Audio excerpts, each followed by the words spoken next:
What's happening? And welcome to the New York Hardcore Chronicles Live Cavalcade of Stars today. Our guest, Tim Shaw, had a bit of a conflict.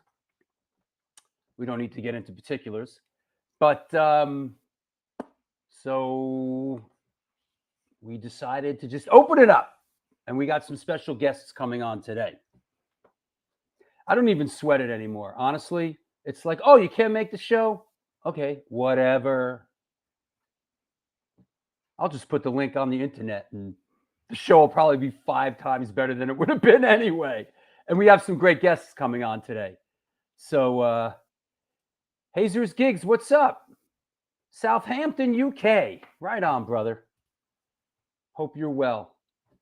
Eddie Medina, what's up, man?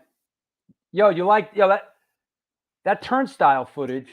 Listen, whether you like turnstile or not, or whatever your, take on turnstile is, that fucking footage is great.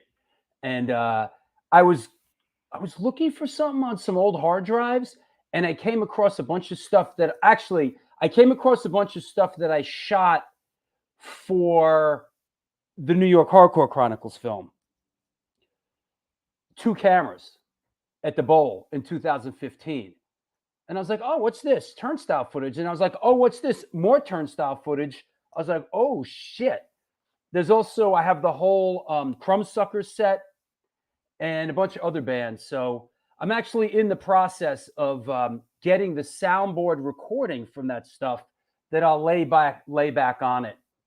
And we'll do something with it. Listen, man. You know what I think about Turnstile? Let me tell you what I think about Turnstile.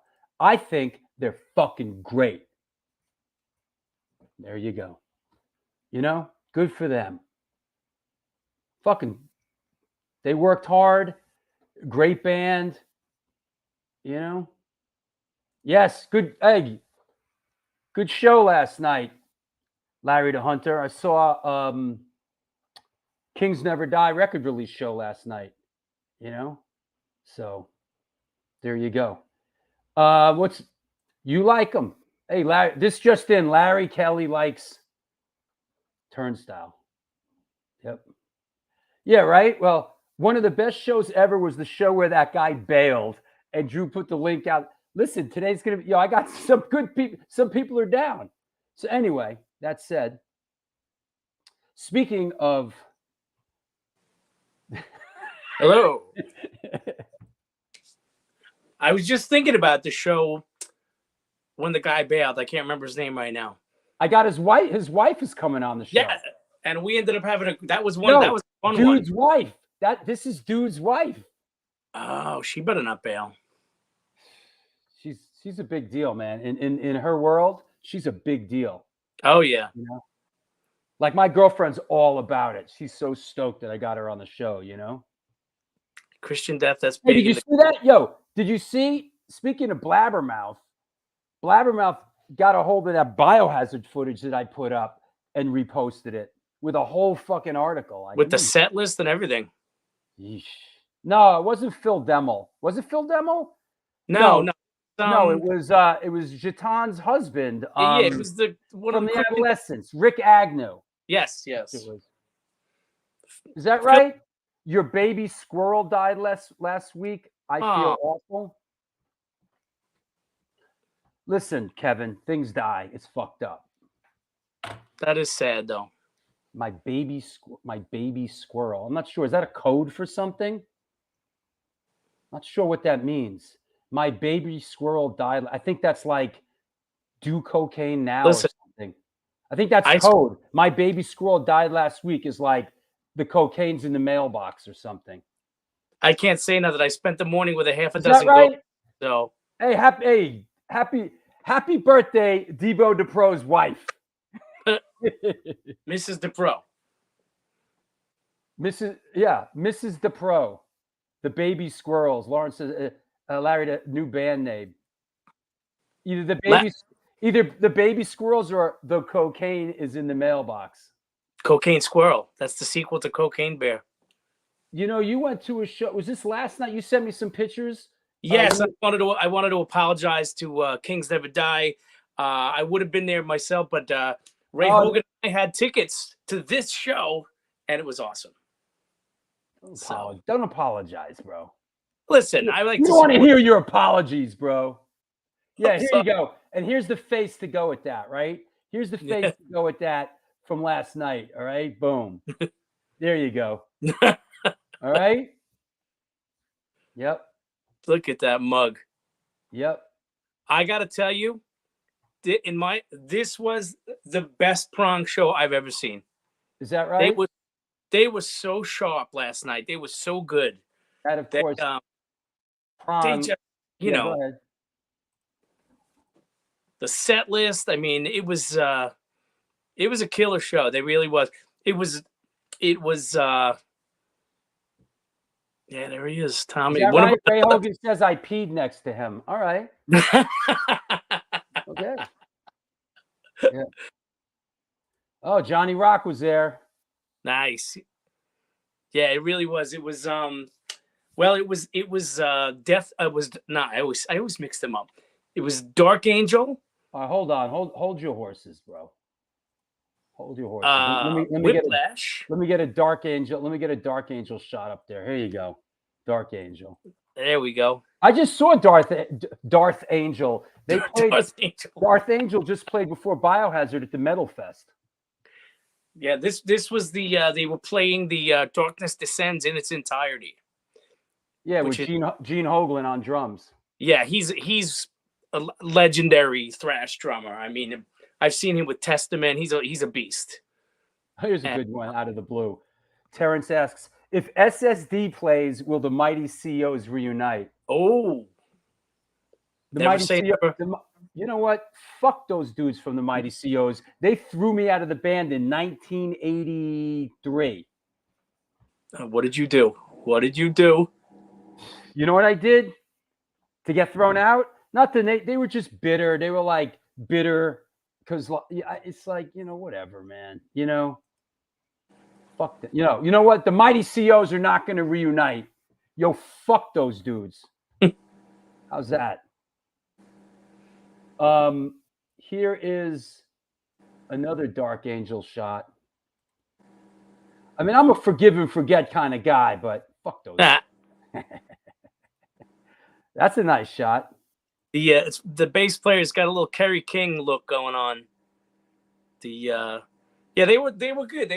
I mean, I haven't seen them in 30-something years probably, and but I gotta say, in my opinion, the night belonged to. Is that right? Is that who that is? Laura, is that Gene Hoglan's wife playing guitar in that band? Is that right? Yes, I believe it is. As a matter of fact, I did not know that. And I thought Whiplash and Prong really brought it, and so did they. But Prong really spoke to me last night. Yo, they spoke to me. You know what I'm saying? There you go. Now Whiplash, of course, was part. Like I don't know if they were. It's safe to say they were part of the New York hardcore scene. In that crossover era in the mid '80s. Yeah. Agnostic Front, Cause for Alarm, Carnivore, Whiplash, and of course, a big tie-in is this record cover, which was Sean Taggart did this Whiplash record cover. Who Sean Taggart also did the Prong record cover, right? Agnostic Front. I guess all those kind of crossover records that year, Yeah, that was. I remember. In fact, I remember it was very uniform at the time when they would come out. Yeah. But this is the album from them that I remember most, and this is the one that, the songs I remembered, and I thought they sounded great. And the drummer was really showy, really energetic. In fact, you know what? I'm getting a distress call here. I'm getting a distress call from these two. What's happening? My phone. What? Well, I'm sitting here on a street in Montreal, and my phone is dying. Okay. Well, we can't have that. How's Montreal? Oh, it's beautiful. It's gorgeous here. It's so nice. The people are nice. The food is awesome. Yeah. And we're just having a great, relaxing time, taking a brain break from Taking a People, break from everything. work. From everything. Yeah. Yeah. people are nice, huh? What a concept. Yeah. It's a little. And like we're jarring doing for me. some nice hikes and stuff and just touristy stuff today. So yeah, we're having a really good time here. You know, Montreal's a beautiful city. It's a very European city. Yeah, I mean, look at this. You know, we're on a cobble street, you know, pedestrianized. It's really, you know, yeah, it really has that old Europe feel to it. Yeah, right now we're in Old Montreal, so there's a lot of. It's a touristy place, but it's so pretty. I love it here. Good. Yeah. So, Okay. and we got to see all the lives. So we got to watch like Ma'afa play last night. Kings Never Die. Who else did we see? Lenny Lashley Yeah. played in Jersey. So We last saw night. RS asks, are you going to any shows up there? No. We just like, you know, well, we did look for them, but there was none in the week that we had. So we were like, you know what? Let's just go and we'll take a break from hardcore too. So we're on vacation. Are you guys like girlfriends now? I think so. You know. You handled that classy. Happy Pride Month to everyone. Yep. Happy birthday to Devo's wife. It was- Yeah. I can't really see the comments as they're coming in. Yeah. Happy birthday, Mrs. Debo.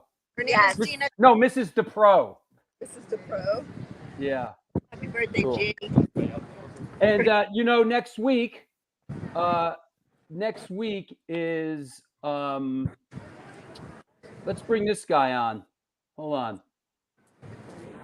Oh, As the cavalcade continues. Oh, hi. Stars. Hey,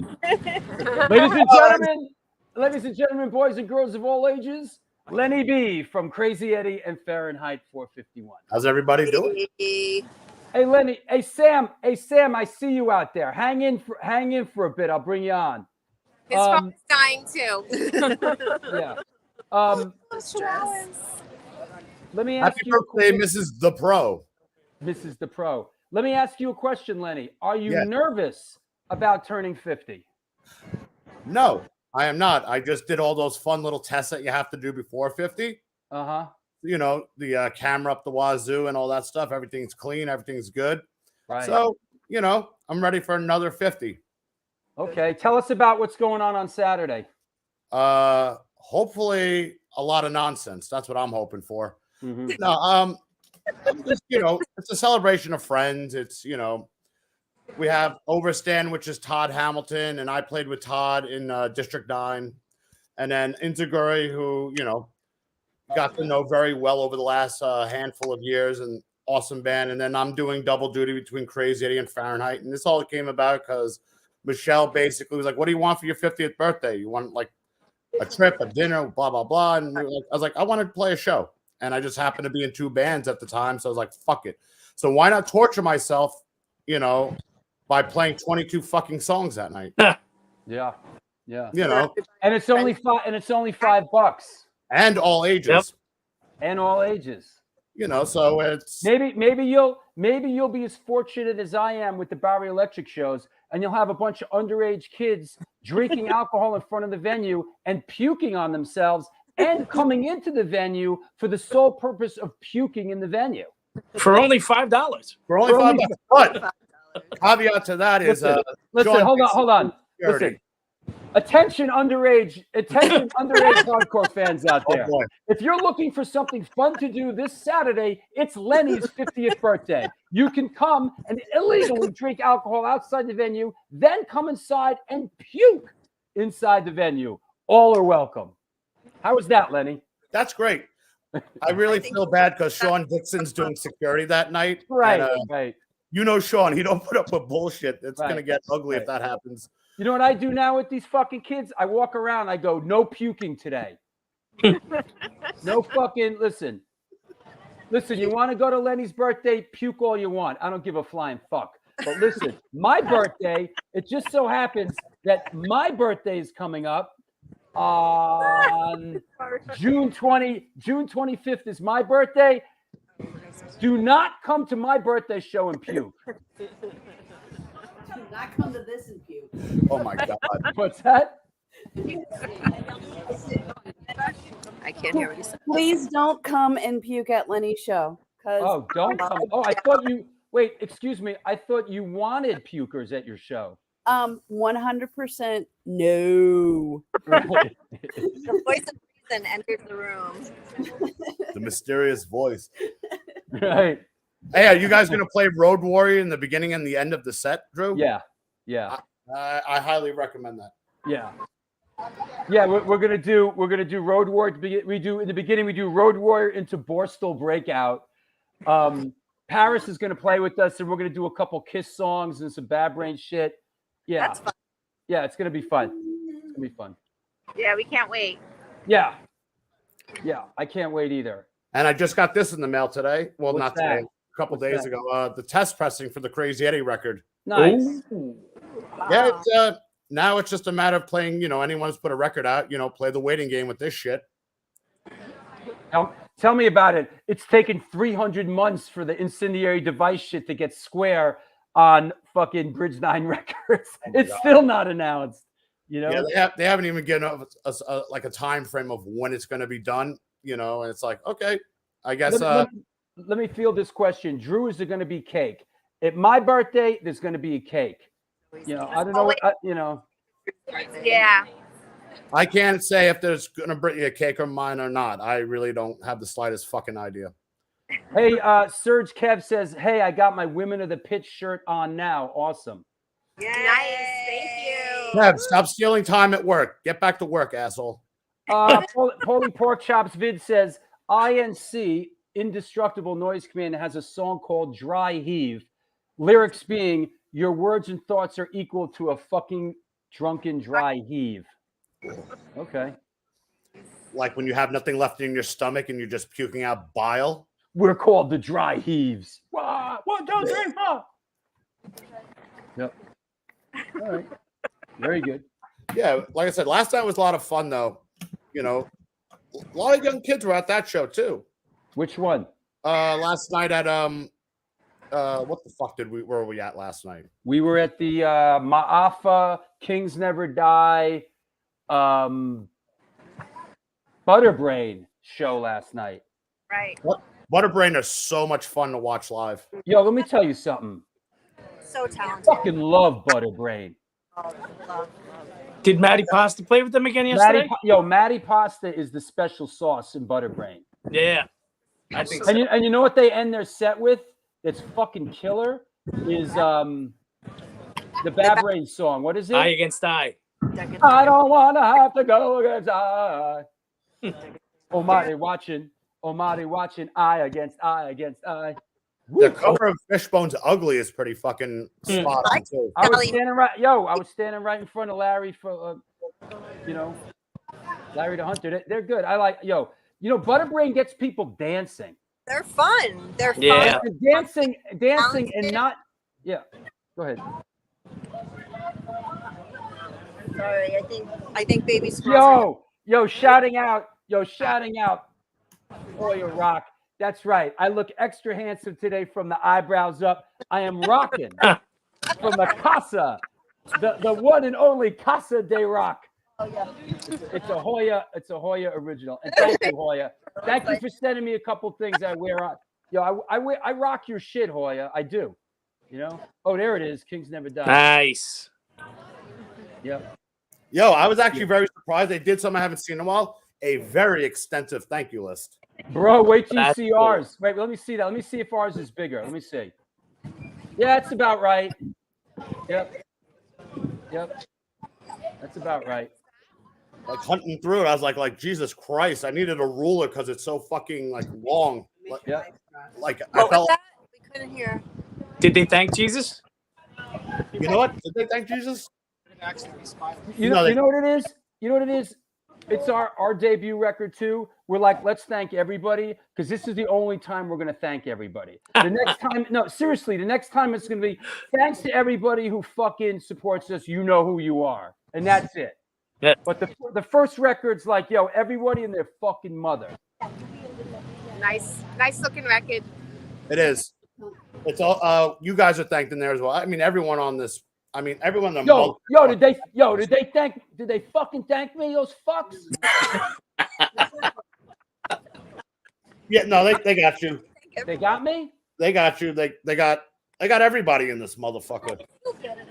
That's the bad part about a big thank you list, because Leave one person You out. always And leave- you're You dead. know what? I don't know if I want to be thanked on their record.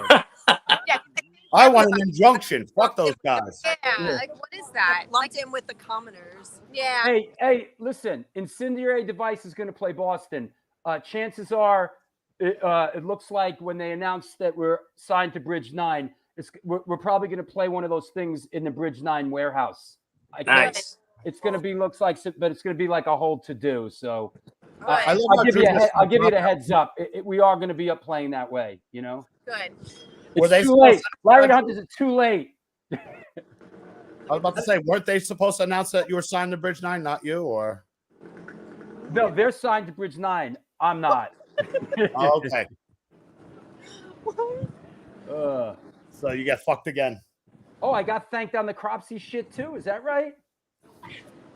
You know what? Listen, I love those guys. I'm not comfortable being thanked on these records anymore. So please stop. Hey, Drew, thanks for nothing. Or better yet, anybody who doesn't thank me, it's war.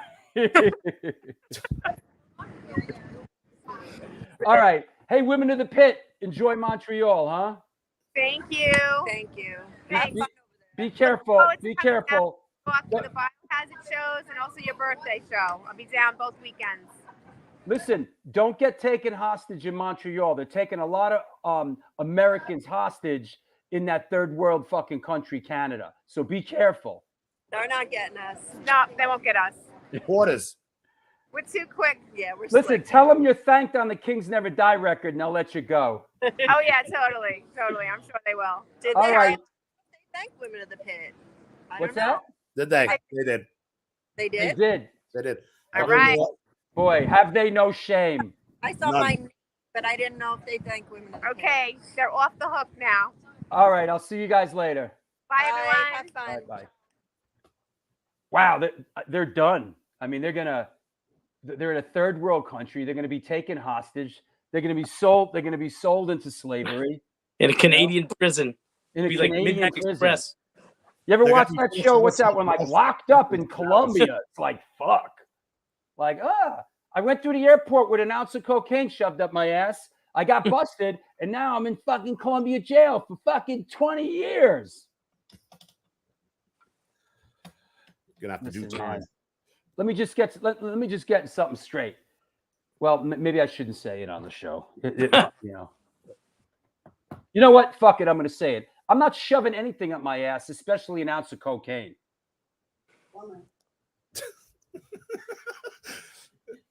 Michelle's All right, over here going, oh, bummer. Maybe 2 ounces, I'll consider it. You know? Fucking, you're gonna start calling you Richard Gere? You know what? Fuck it. You know what? Who am I fooling? I'll shove anything up my ass. Listen, it's hard to make a living out there, Drew. Hey, You make watch a lot this. of money Watch doing this. this. Watch this New York hardcore mug disappear. Oh, Jesus. Party tricks. Watch the stack of DVDs disappear right before your eyes. You know what? I put the link out there today. Let's bring on a couple of people and interrogate them. Starting. Hey, Sam, you ready to come on? Sam, what's up? How's it going, guys? Thanks for having me. Hey, what's up? How are you, buddy? Pretty good, man. Happy Sunday. This is quite the treat, man. Yeah. I wasn't expecting this to happen today. Hey, welcome to the show. Tell us about who you are, where you are, and what's going on. Sure. So my name is Sam Lemus, and currently I just started Cross Island Connect Promotions, and I want to bring back the all ages Saturday matinee shows to Staten Island. So I have my first show booked for August 12th, starting at 2:30, headlined by Cropsy. That's right. And then also we have Born Tired from New Jersey, which is Matt Fox's band from Shai Halud. Some of the guys from Nora. some of the guys from Swashbuckle. We also have Summon the Plague from Long Island. We have Fire is Murder. We also have Kuru from Queens.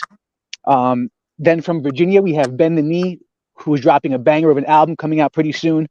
And then we also have Dead Wisdom.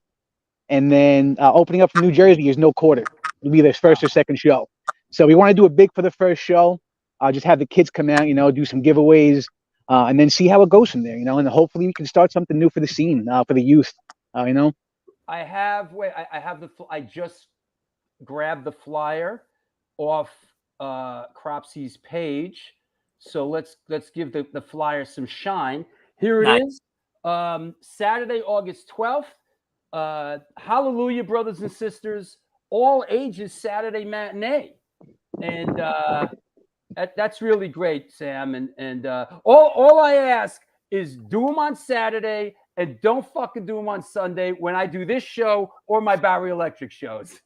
You have my word, guaranteed, Drew, guaranteed, man. Yeah. But wow, what a great bill, man. This is great. What club is this, or what space is this in? So this is actually the old Muddy Cup. So it's funny how this actually came about. It's now a tattoo studio called Richmond Tattoos. They're gracious enough to let me try this first show out, and then give me the space to do this. And they're open to things being all ages, just as long as we follow the rules and respect the venue. So I ended up being there because my wife and my mother-in-law, they had I think it was like a garage sale over there, some sort of art show they had, and I went with them and ended up hooking up with the owner, Jeremy. We spoke for a little bit, and I said, listen, I'd love to do a show here if you guys are open to it. And they were totally down. So I put the word out there, and I had a pretty good response from a lot of people. Bands from New Jersey, bands from Long Island, bands from the boroughs. It's something that people seem very open to. I just hope that it's respected and that things go well. That's great, man. It's a tough racket.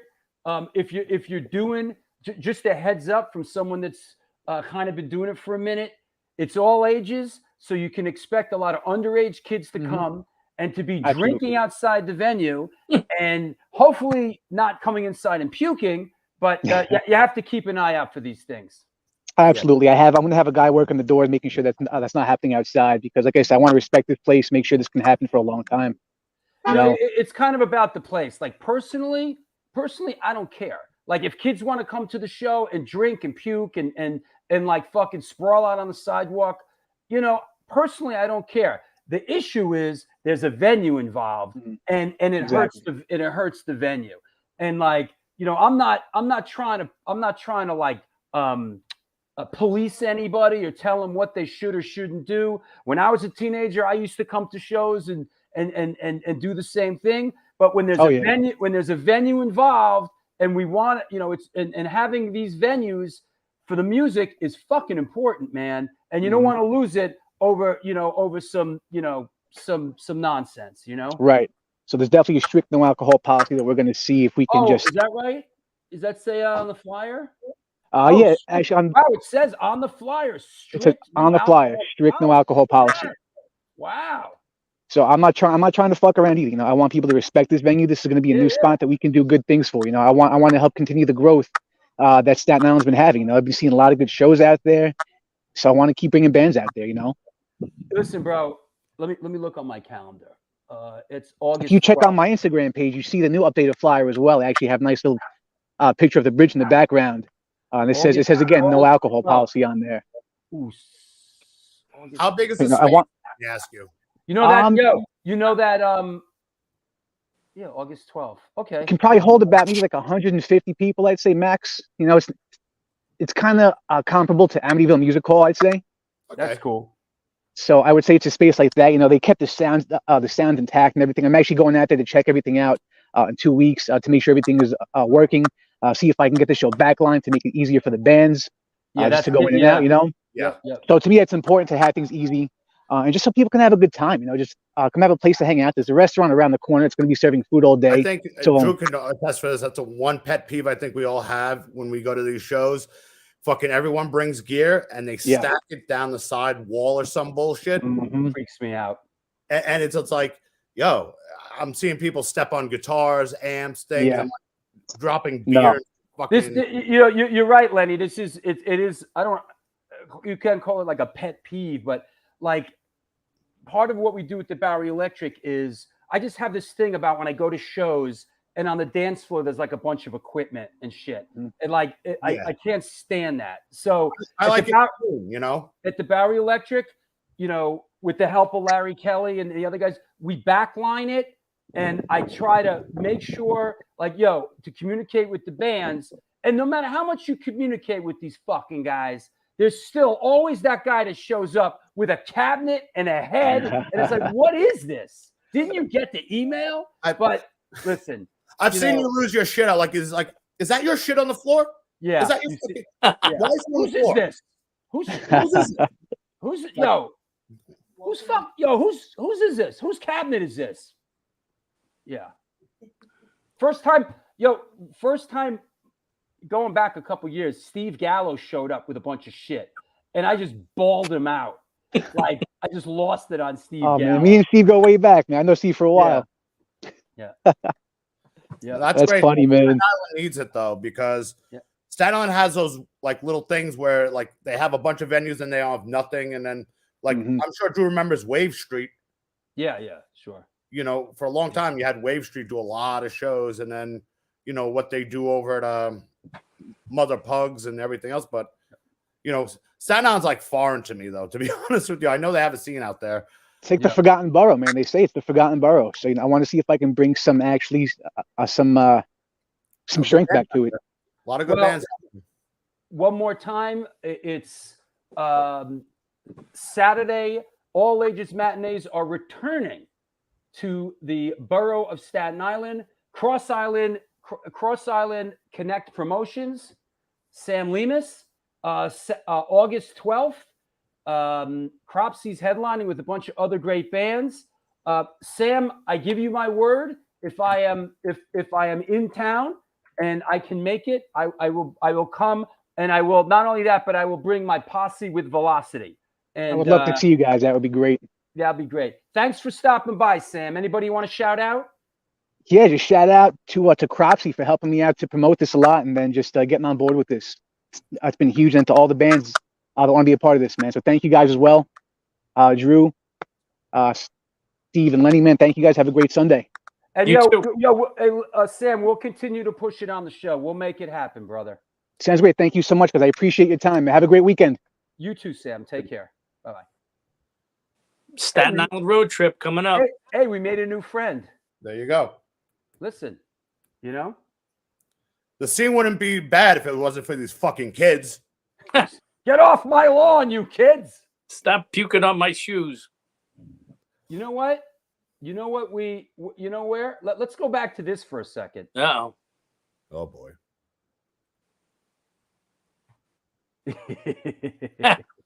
Now, Tony Whiplash used to be the three Tonys, and this is the only Tony that's still in the band, right? He's the last Tony standing. Yes, right. Because I looked, I was like, is Tony Scaglione still in the band? And I looked at that drummer, and I know that's not Tony Scaglione. No, he he looked substantially younger than the other guys, but he was good. He was a very entertaining drummer. He was very animated. That's what you got to do, bro, in this game. As your band gets older, you got to get younger drummers. Hey, listen, a drummer makes or breaks the whole situation, like singers like myself are expendable. Like we're a dime a dozen. So, hey, Big Tony P, what's up? Ready for the Biohazard show, Tony? Tony, we missed you yesterday, buddy. Speaking of live shows and people that film live shows and that are a big part of our community, let's bring on this guy. What's up, Stefan Sonic? I'm honored to be here. Who's that in the background? Who's that in the background? Right. That's Lori. Hey, Lori, what's up? We don't want to talk to Stefan. We want to talk to you, Lori. No. I got a Bridgeline triple record release poster set back here, if you can see, with American Nightmare. Wow, that's nice. American Nightmare, Death Threat, and Shark Attack. Wow. And we're also very big Integrity fans, as you can see in the background. Nice. You know, Stefan, you come to all our Bowery Electric shows. You tirelessly document these events and you post them up. Tell us a little bit about your motivation, why you do this, and you know, why you put your time and energy into this. Well, I've been going to shows practically since I'm a kid. I mean, this is, you know, what we all do. And going to shows, I feel as if I want a memento from the show. I want to be able to relive the show whenever I want. So I've been taking pictures for, you know, in the very beginning since the late 70s, early 80s. And after my daughter was born and I started to get back into music and going to shows again, I felt like I wanted to keep either recording, you know, like we used to do on cassette when we made bootlegs back then. Then I graduated to video and, you know, getting some better equipment throughout the years. Where I am right now, I feel like I could do it well, and I think I do it well. I'm trying to follow in your footsteps. You are a filmmaker that I saw when I found out about your shows, and then I found out about your New York Hardcore movie. And Lori and I watched the movie, and thank you. We just, you know, I can't say that I was New York Hardcore from the very beginning, but I am from here, from New York, and I'm New York Hardcore. Did you see the opening of the show? Did you see that turnstile footage that I shot? I did. I wish that I could have filmed that. Look at this shit, huh? Wish I could have filmed that. I've been to the damn Ritz so many times. Yeah. And taken so many, you know, taking pictures of so many bands at that venue. First time I went to that venue, I went to see Stiff Little Fingers. Is that right? It was Halloween 1980. Wow. I'm showing my age right now, but I don't care. That show changed my life forever. Right on. And then when you had... Hey, we got a question. What was the first live show you ever went to? The first live show I ever went to, I'm almost kind of ashamed to say, I was 13 years old, but the guy was huge at that point in the mid 70s. I went to see Elton John. Still is. All right. John at Madison Round Garden. Wow. In 1976. Crocodile Rock. Well, yeah. But he had that album at that time called Rock of the Westies. I remember when Rock was young. Yeah. Me and Susie had so much fun holding hand. You know what? Don't make fun of me next time you see me because of my like for him all those years ago. Listen, Elton John's got a fantastic fucking band. Don't sleep on Elton John. I know. That's right. And what I liked about him then is what he billed himself as the Elton John band. It wasn't just Elton John. We saw him as Elton John band. He still has a few of those original guys in the band, too. No, he's got the guitar player still. What's his name? And the drummer, Nigel Olsen is still on the Olsen and Davey Johnstone. Yeah, Davey Johnson, right. Yeah. He's a great guitar player. Wow, everybody jocking Elton John. Even the guys from Cropsey up on the Elton John Dzonski. Wow. Didn't I just film the Cropsey show 2 weeks ago? Yeah. Yep.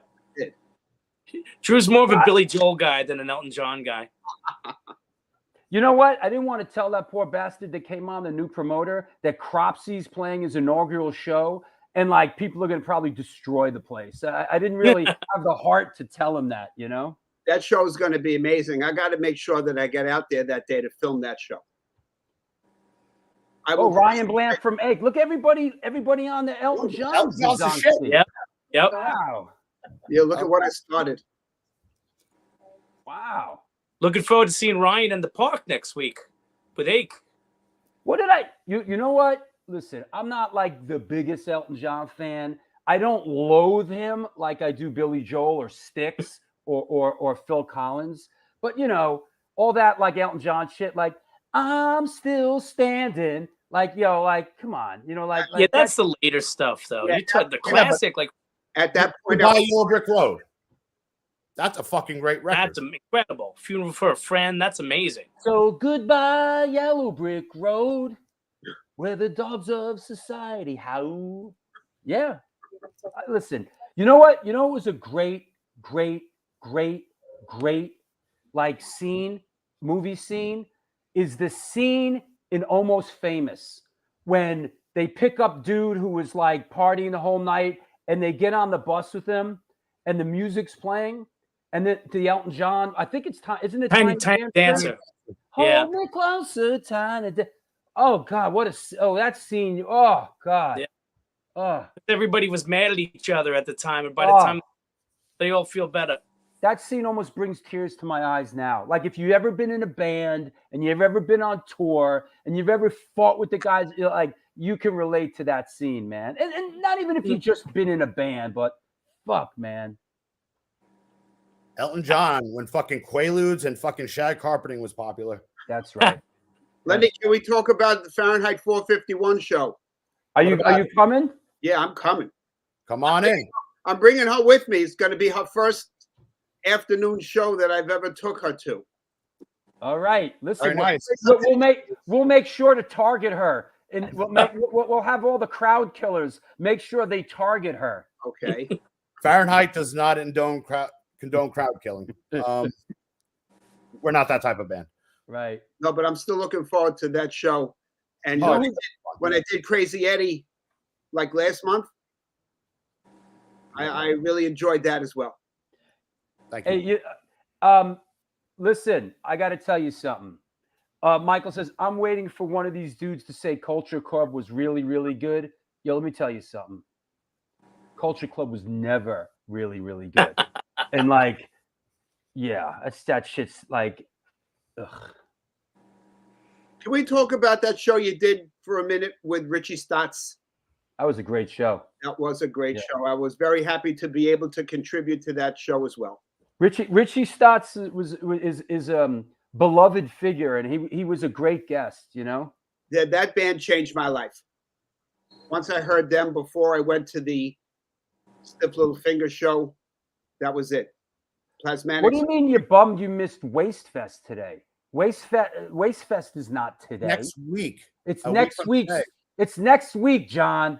Come on, bro. Listen. Calendars, how do they work? Help me help you.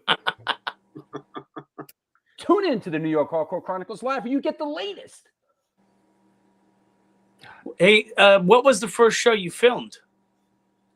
Gorilla Biscuits at CBGB, 2005. Nice. And then So you're a late bloomer to filming shows. Yeah, What were you doing? I didn't. Camcorder? Yeah, like I said, when my daughter was born, and then she started to get a little older, and I was able to finally get out, so to speak, on Sundays. So I went to the Gorilla Biscuits. That was when they had the Save CBGB campaign. Right. That was the last year. And then the last year was 2006.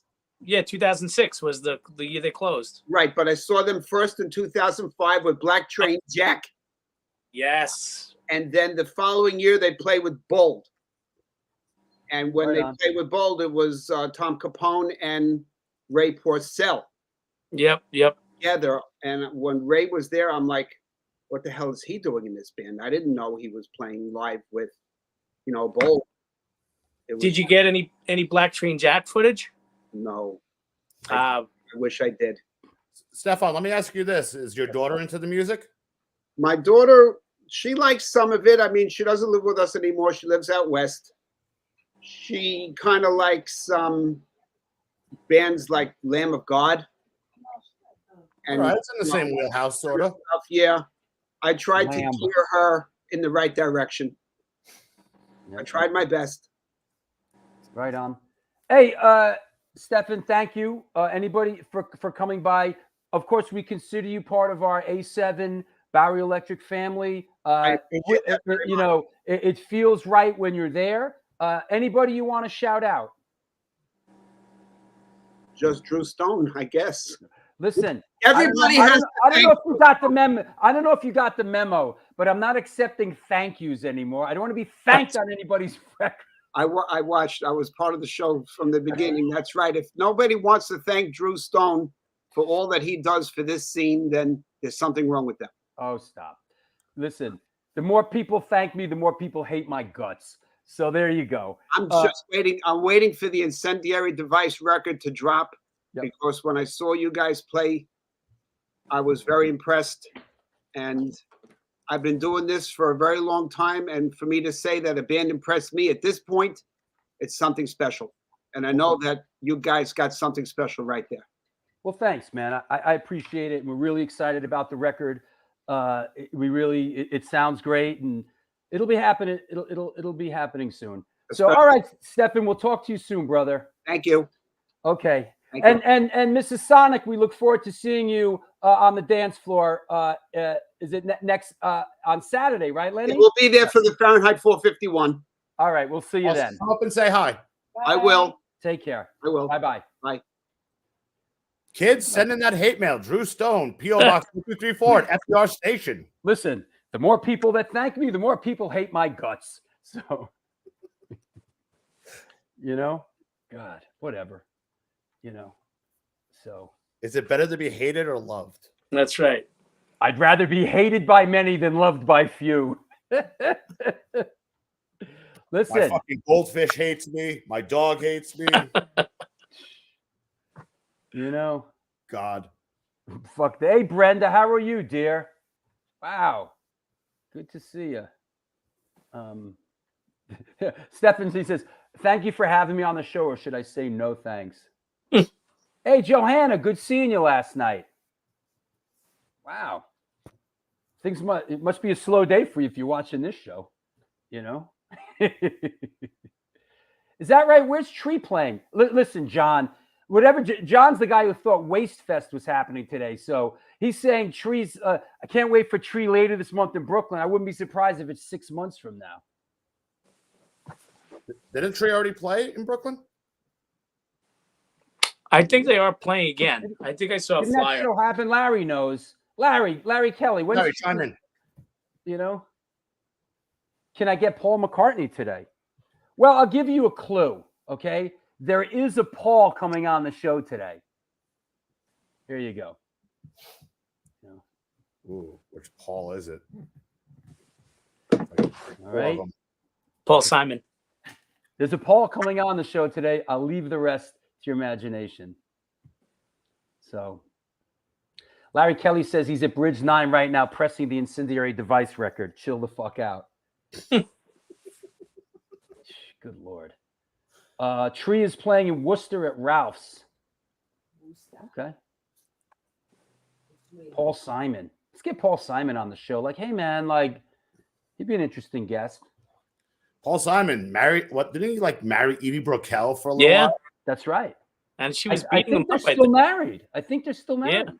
Are they? You know what? You want to know something? I'm not mad at Edie Brickell. She had her hit.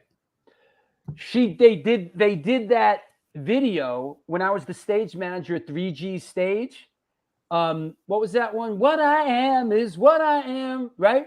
And I actually had a very, very pleasant conversation with her, and she was very nice. She said in her accent, "Are you a real New Yorker?" She had some really heavy accent. I said, "Yeah, I am." Yep. And then you stole her pocketbook and ran away? What I am is he sucks. Get over to the club and just He sucks and is a very nasty guy. Fuck him. Who are you talking about, Tony? Who are you talking about? You. Don't say Paul that about Simon? Is he talking about Paul Simon? Let's see. Paul Simon have beef with I'm curious. Chucky Brown represent, huh? Come on, man. What's up, Chucky? Get ready for your big show on Saturday. Oh, Paul Simon. Oh, big Tony Palmisano got a beef with Paul Simon. He's still pissed off because he fucking discredits Art Garfunkel. Yo, can't fuck with Art Garfunkel. Dude, that guy's got a voice. That's like the secret weapon in Simon and Garfunkel, although he didn't write anything. That's like saying that John Oates is the secret weapon in Hall & Oates. Yeah. Do you know that there's a female duo called Garfunkel and Oates? They're an acoustic duo and they're called Garfunkel and Oates. They're pretty funny actually. Garfunkel with the iconic 70s haircut. He's I'm still not holding really... on to it too. Yeah. I mean, he looks like Bozo now. It's out here, but he's got the fucking... I know it's it's sliding back Listen, like John Smiley. That's what happens. That's what happens. originally he had a Jewfro, right? And I could say it being that I'm Jewish, but originally he had a Jewfro.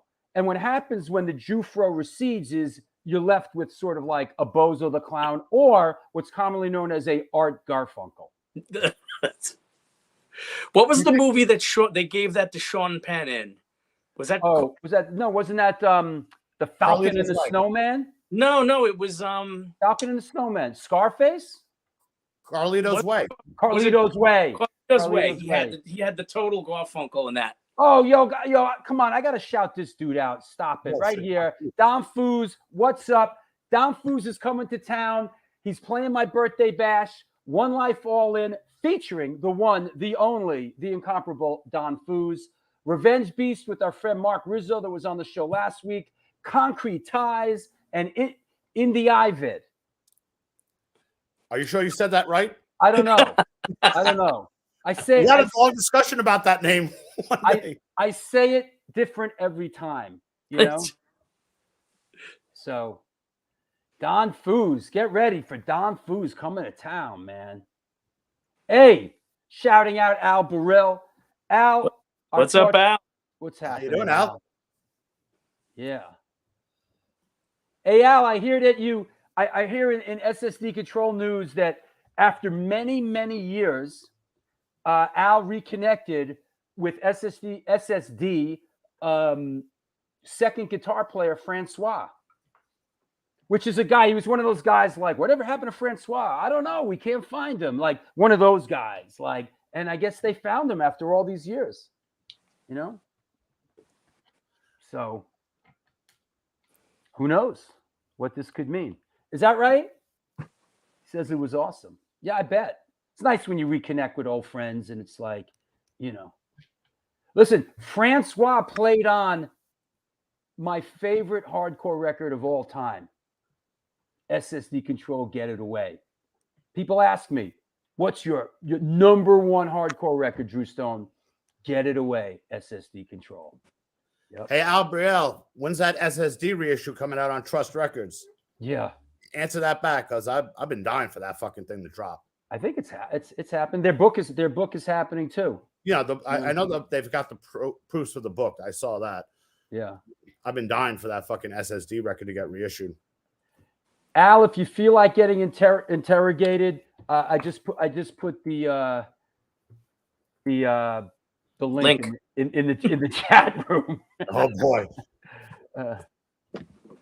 Right. Come on, Al. Let's talk union man to union man. Yeah. Let's talk union. Let's talk union business. Actually, no, let's not. I understand, Al, and our heart. Listen, bro. I know you're not feeling well. I know you're going through a lot, dude. And we love you, dude. So, you know, but I so appreciate you and your support of this show. I really do, man. You know, so hope you feel better. You know, is that Cody from? Yeah, Cody from Cropsey in the house. All right. Listen, Cody came through. I'm not going to get into particulars, but Cody brought it in that last show. And you know what I'm talking about, Cody. There's forever a spot in my parking lot for you, brother, after what I saw you did last week, man. You're all right, bro. You're all right. And listen, Cody, I took it easy on that poor promoter. Little does you know that you guys are going to destroy that venue. So, whatever. You know. Stranger things have happened. They probably said yep. Okay. Hey, you guys want to hold on? Let's talk. Okay, so we got this coming up on Saturday. It is Lenny's 50th birthday bash. You know, Lenny, I gotta say, I'm excited to see Fahrenheit. I really am. Yeah, we're excited to play. We're actually doing a new song. We're actually recording in July with Jerry Farley. Right. You know, just gonna see where that goes. Just because, you know, I always feel like every time we're together, we should do something. And we've all been getting along and playing and having a good time. So why not try to fucking do something? Actually, wasn't the Fahrenheit show at LPR your singer's 50th birthday show? Yes. But that just happened to be on that day. Actually, my birthday is tomorrow. This was the date I could get from Chip.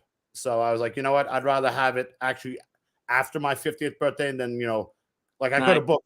I actually had yesterday's date available to me several months ago, but I don't What's need to. on a Monday? Well, yeah, All right. Well, fucking Monday blows, dude. Fuck Yeah. Mondays. of course, There you go. for those, there's still, I think there's a couple tickets available for the big Biohazard matinee show. We're opening it up. Hey, I just want to get straight on something because it's been out there a couple of times. People are a little confused. The doors are at 4. We, Incendiary Device, it's going to jump off tonight, are playing at 4:30. So basically, there's going to be a half hour's worth of people getting in the venue before we play. So that's what's up. And of course, this is going to be a big banger. Then also, I want to call attention to the Wino DVD signing event at Generation Records, which is Saturday, June 24th. He's doing an acoustic performance. The director, Charlie Patches, will be there. I will be moderating it. We love this guy. This guy was a great guest on the show. Wino's the real fucking deal. He really is. And then, of course, my birthday bash. Paris Mayu from Agros and formerly of Cro-Mags is going to be playing a bunch of songs with us. We're going to be opening with Road Warrior and closing with Road Warrior and doing a lot of stuff in between. Then Sunday, July 30th is the Steven Messina and Scott Dotino birthday bash. It is Dog Eat Dog, Kings Never Die, Incendiary Device. It's going to jump off tonight. Dead Crew, Serial Poets. So come on down. That's going to be a banger. Dog Eat Dog, that's going to be a banger. And then people are super excited about Sunday, August 13th. The Take, Silence Equals Death, Star Car featuring Sab Gray from Iron Cross, Ma'afa performing their hit song Welfare, Mr. Pickle's first show in 10 years. That's worth the price of admission alone, is Mr. Pickle's first show. Yo, Brooklyn hardcore guys will fucking swear to. I mean, you get Mike Scandato on here, he'll praise Mr. Pickle till the fucking day. Well, that's what got me going on this. I was like, who the fuck is Mr. Pickle? And then those guys are like, Mr. Pickle was the shit. And then I'm like, who's in Mr. Pickle? And I'm like, yo, what's up with Mr. Pickle? You want to play? He's like, we haven't played in 10 years. I'm like, bro, get your other pickle dudes together. It's on. Grab the pickles and come on down. Get your gherkins, get your fucking cucumbers, get all your pickle motherfuckers together and let's get it on. Bring your kosher dills. Let's go. Get your For the night, it's going to be women. Get your sweet and sour motherfuckers. Let's go. And then, oh wow, I got to mention this. Hey, I got to and now for something completely different. Listen, those of attention, South Carolina friends and supporters. On Sunday, August 27th, I will be down in Greenville, South Carolina, screening my new film, The Jews and the Blues. I will be doing a Q&A after. I will be there with my significant other, the Phonic Rochelle, and at the Greenville Jewish Film Festival. I don't know where the fuck Greenville, South Carolina is, but they're flying me down there and they're putting us up. So if you're down in that area, please come by and say hi. We'll be singing Hava Nagila. We'll be singing in the key of E. Saturday, September 30th, at everyone's favorite venue, Dingbats in New Jersey. Spoiler, Kings Never Die, The Take, The Ice Gold Killers, and Incendiary Device. It's going to jump off tonight. You know what? You know what fucking band I'm like getting sick of fucking playing with? Greenville is all the way up here, by the way. Is that right? It's in the mountains. Every fucking show we.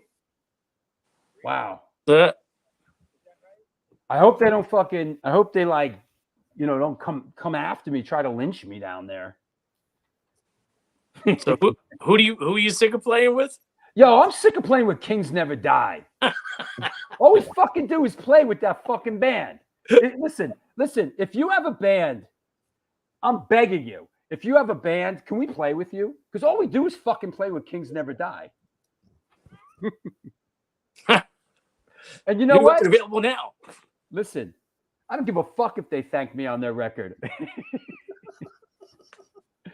Jesus. Listen, don't even get me. You know what? Where is? Oh wait, here it is. Wow, it just so happens it's right here. Hold on.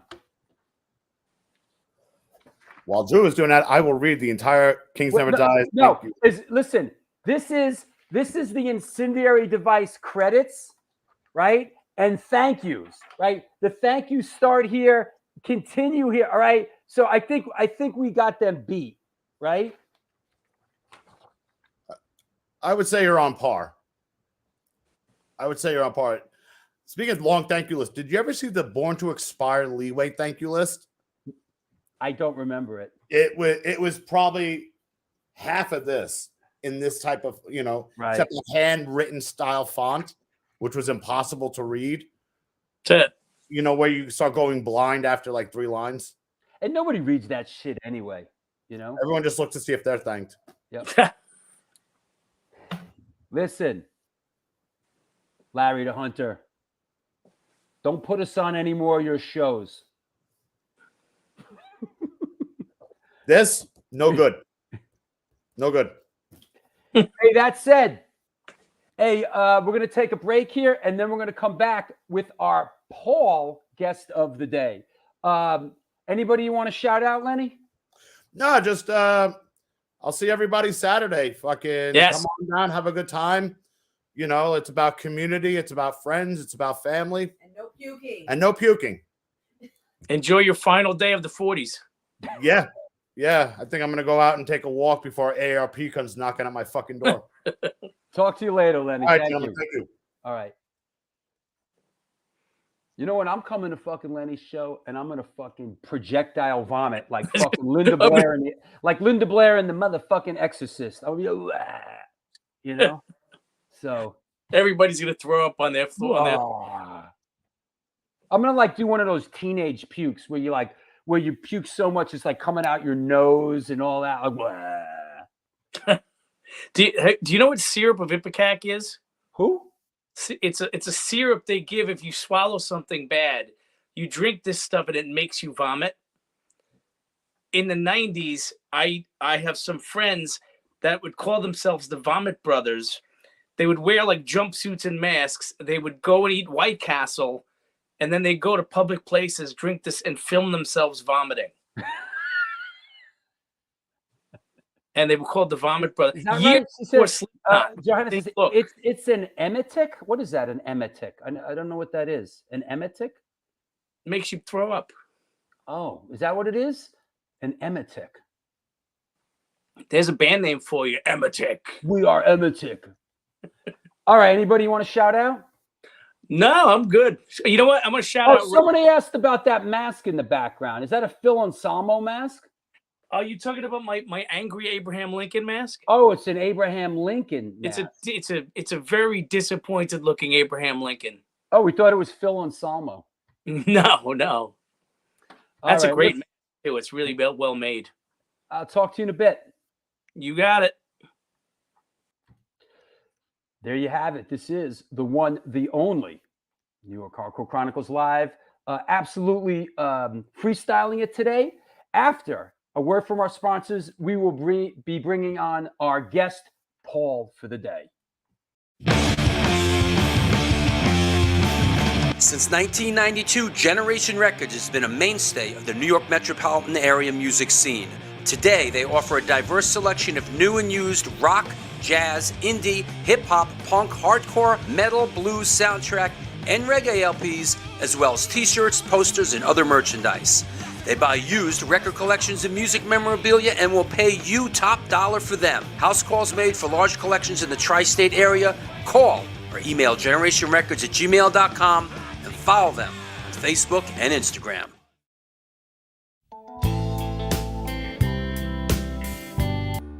Hey guys, Vlad from Organic Grill. As you can see, we're in new location on West 3rd Street, right by Blue Note and Comedy Central. The place is bigger, kitchen is bigger, we have more varieties, more food. We are looking forward to treat you guys with great dishes. All Hardcore Chronicles, welcome to Organic Grill. We are going to serve all the events as we usually do, and we are happy to see you guys.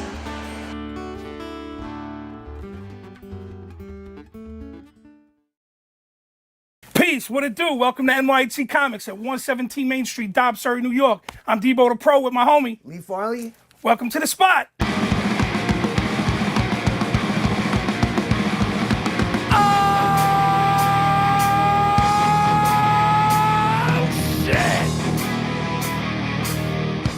Specializing in yesterday's and today's comic books, rare CGCs, toys, collectibles. Got skateboards, old school tapes, Magic the Gathering, Warhammer. Video games, original art pieces by your favorite New York City and worldwide artists. Let's go. Skate decks all day, baby. We also have the young reader section here for like 10 and under. The Pops. People love the Pops. Star Wars! We are New York hardcore. We always rep the scene. Let's get it on.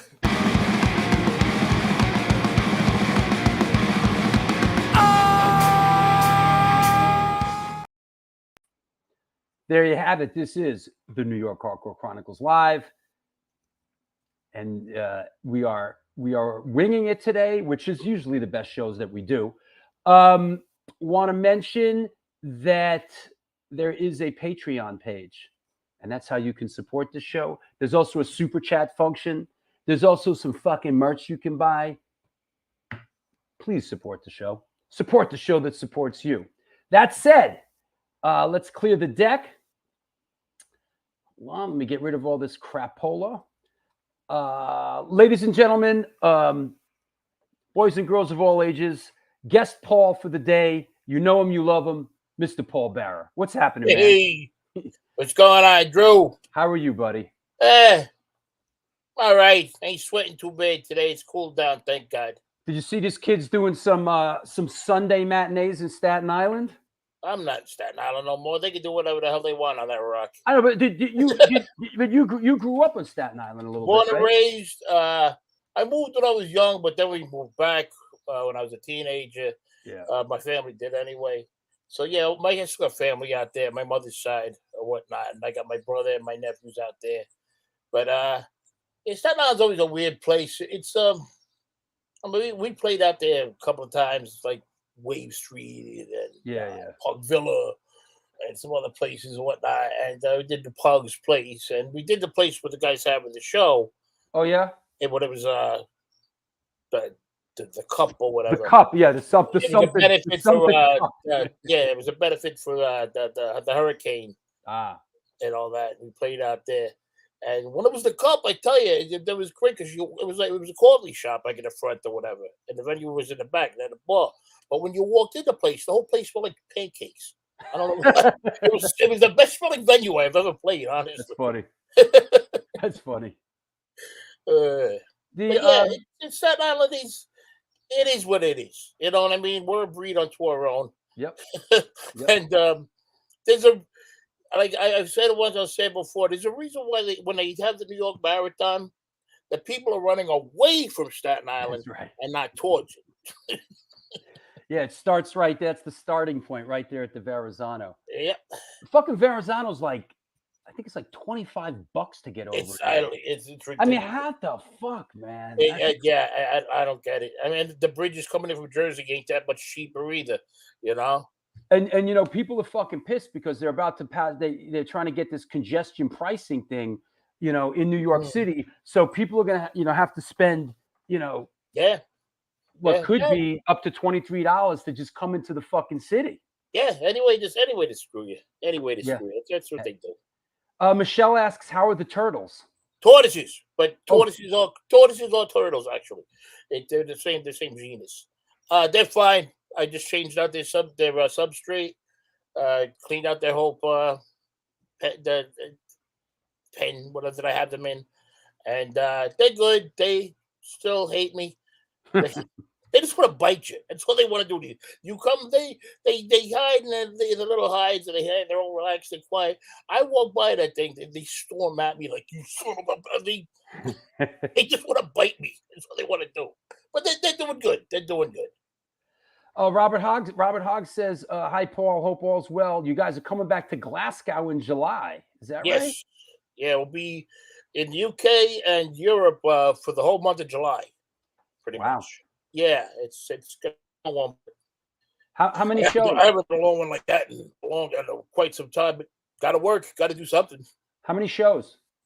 I still haven't gotten them all, but we leave on the 27th, I believe. Our first show, I think, is on the 29th of June, I think, something like that. Or it's a Pig Fest in the Netherlands. And from what I remember, our last show is July 30th. Wow. I mean, we're gonna have driving days and days off. Of course, not gonna day after day. Uncle Paulie needs a break here and there. So, I mean, you can do that. I couldn't do that. You could. Well, I mean, as long as we have a couple of days off, time to break. I mean, what am I gonna do now? Get a real job? I mean, I did all that when I was younger. And now I'm older. I don't work in the clubs no more. I don't do drywall. I don't do any of this. It's just all I ever want to do is play music. I'm at my point in my life where, I'm afforded the luxury to be able to do that, thanks to my wife to be and whatnot. She's really she brings home the bacon in this house. I'm not gonna be ashamed to or lie about that. But I put in my sweat equity here at the house and try to I do my yard work and shit like that. That's good. My sweat equity. I like it. I try to put in my sweat equity. I do most of the cooking. I do the cooking. I do the housework. I try to perform sexually to the best of my abilities. Absolutely.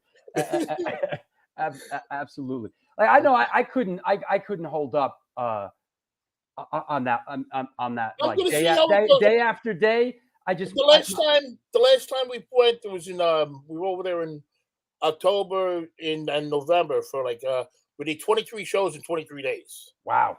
And yeah, it was we did it and it was a little taxing. Yeah. But at least I can still do it. And hopefully gonna be in a little bit better shape. I've been trying to lose some weight and I don't really eat a lot anyway. I just got lazy. So I'm just trying to get more active and whatnot, try to do what I can. And because this is all I ever wanted to do was play music. So I'm not gonna, take advantage of it. I want to take advantage of that rather.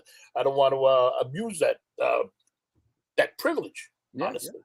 I mean, I drink when I want to drink. I don't when I'm on the road, I don't really drink a lot. I got work to do. I can't get drunk every night. If I want to drink, I'll have a drink or whatnot. I'm a bourbon guy and a rye guy.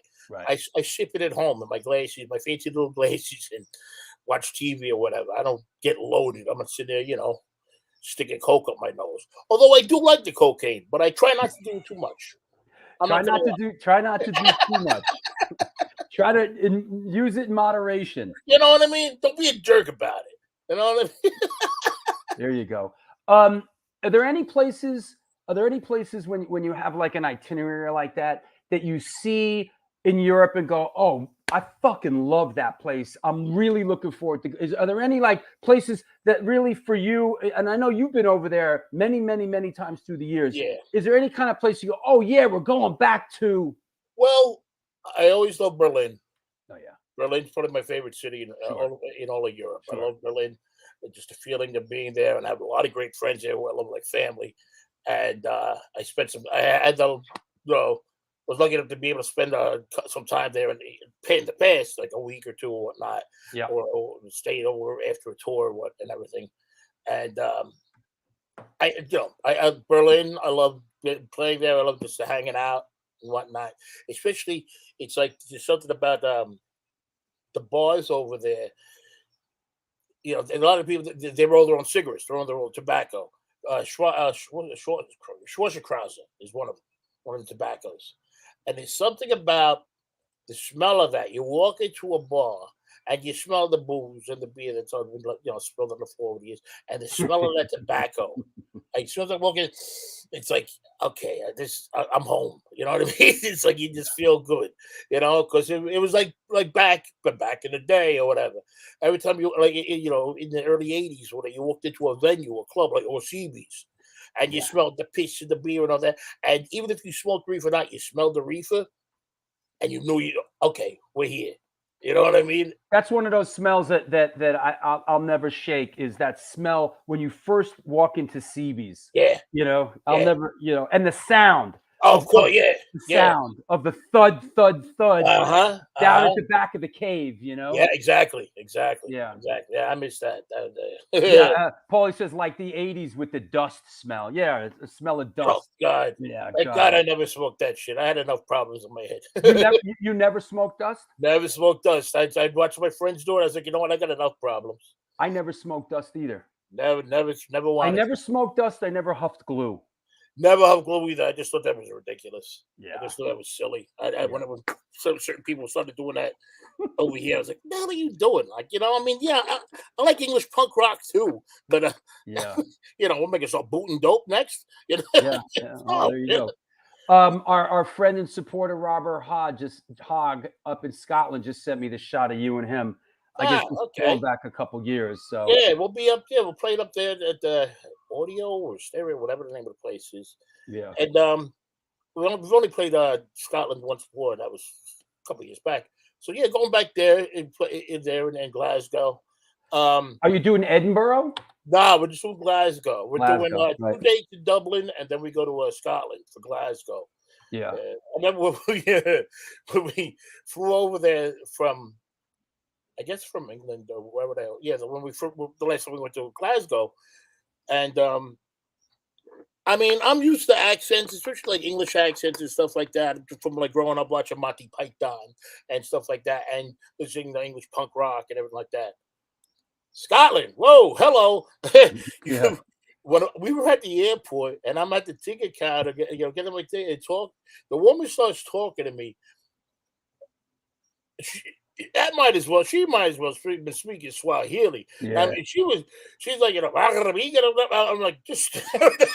It's like what's that movie? Snatch. With Brad Pitt and those guys are talking, and you're like, yeah. She starts talking. I'm just staring at her, and she kind of got mad because I was like, "I'm sorry, lady. I know you were speaking English, but I don't know what the hell you just said." Yeah, absolutely. You know, I know you mentioned documentaries, and so let's talk a little bit about docs.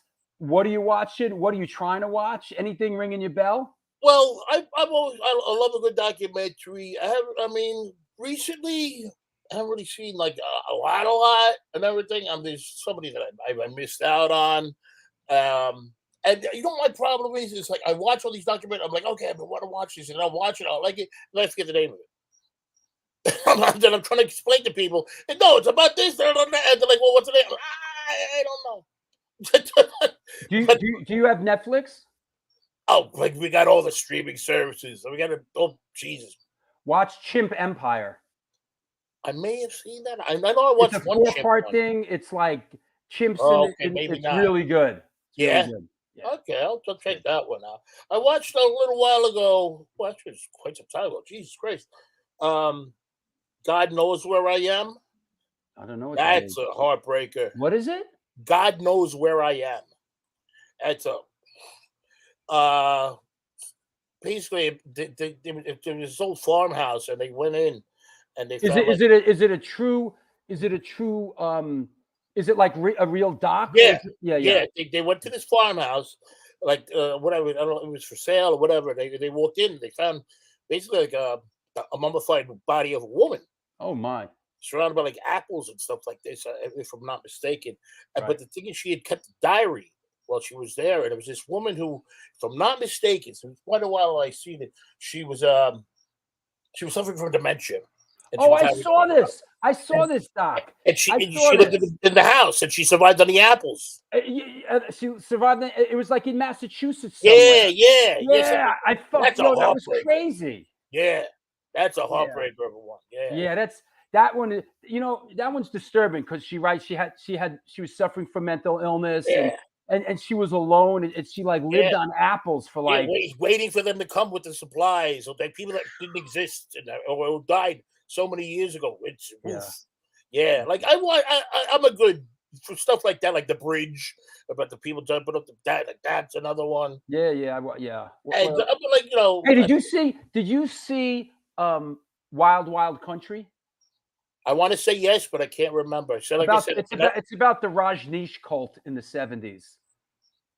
I started. Yeah, it's fucking good, man. It's probably the best thing Netflix has done. It's real. Yeah, it's I really started. I gotta finish that. Yes, I did start that. I mean, we just, being a documentary filmmaker and kind of growing up in a film, in a film family, like I'm always watching shit. Even if it sucks. When I was going to therapy at St. Vincent's on the West Side, when I was like, whatever, I've been nuts my whole fucking life. I was like, let me go check out this therapy thing. It was all right. So I would go there before I'd have to go into the city to go to work anyway at the bar. So I go to the city in the afternoon, early afternoon. I go to therapy, and then I leave St. Vincent's, and right around the corner was the theater on 6th Avenue there.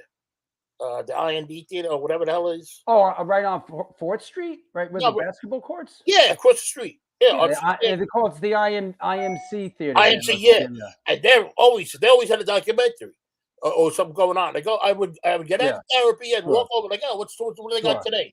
That's the theater that plays all that shit. Yeah, and I would go see whatever the hell it was. I had no idea what it would be about, and I'd watch them, and then I go to work at the bar.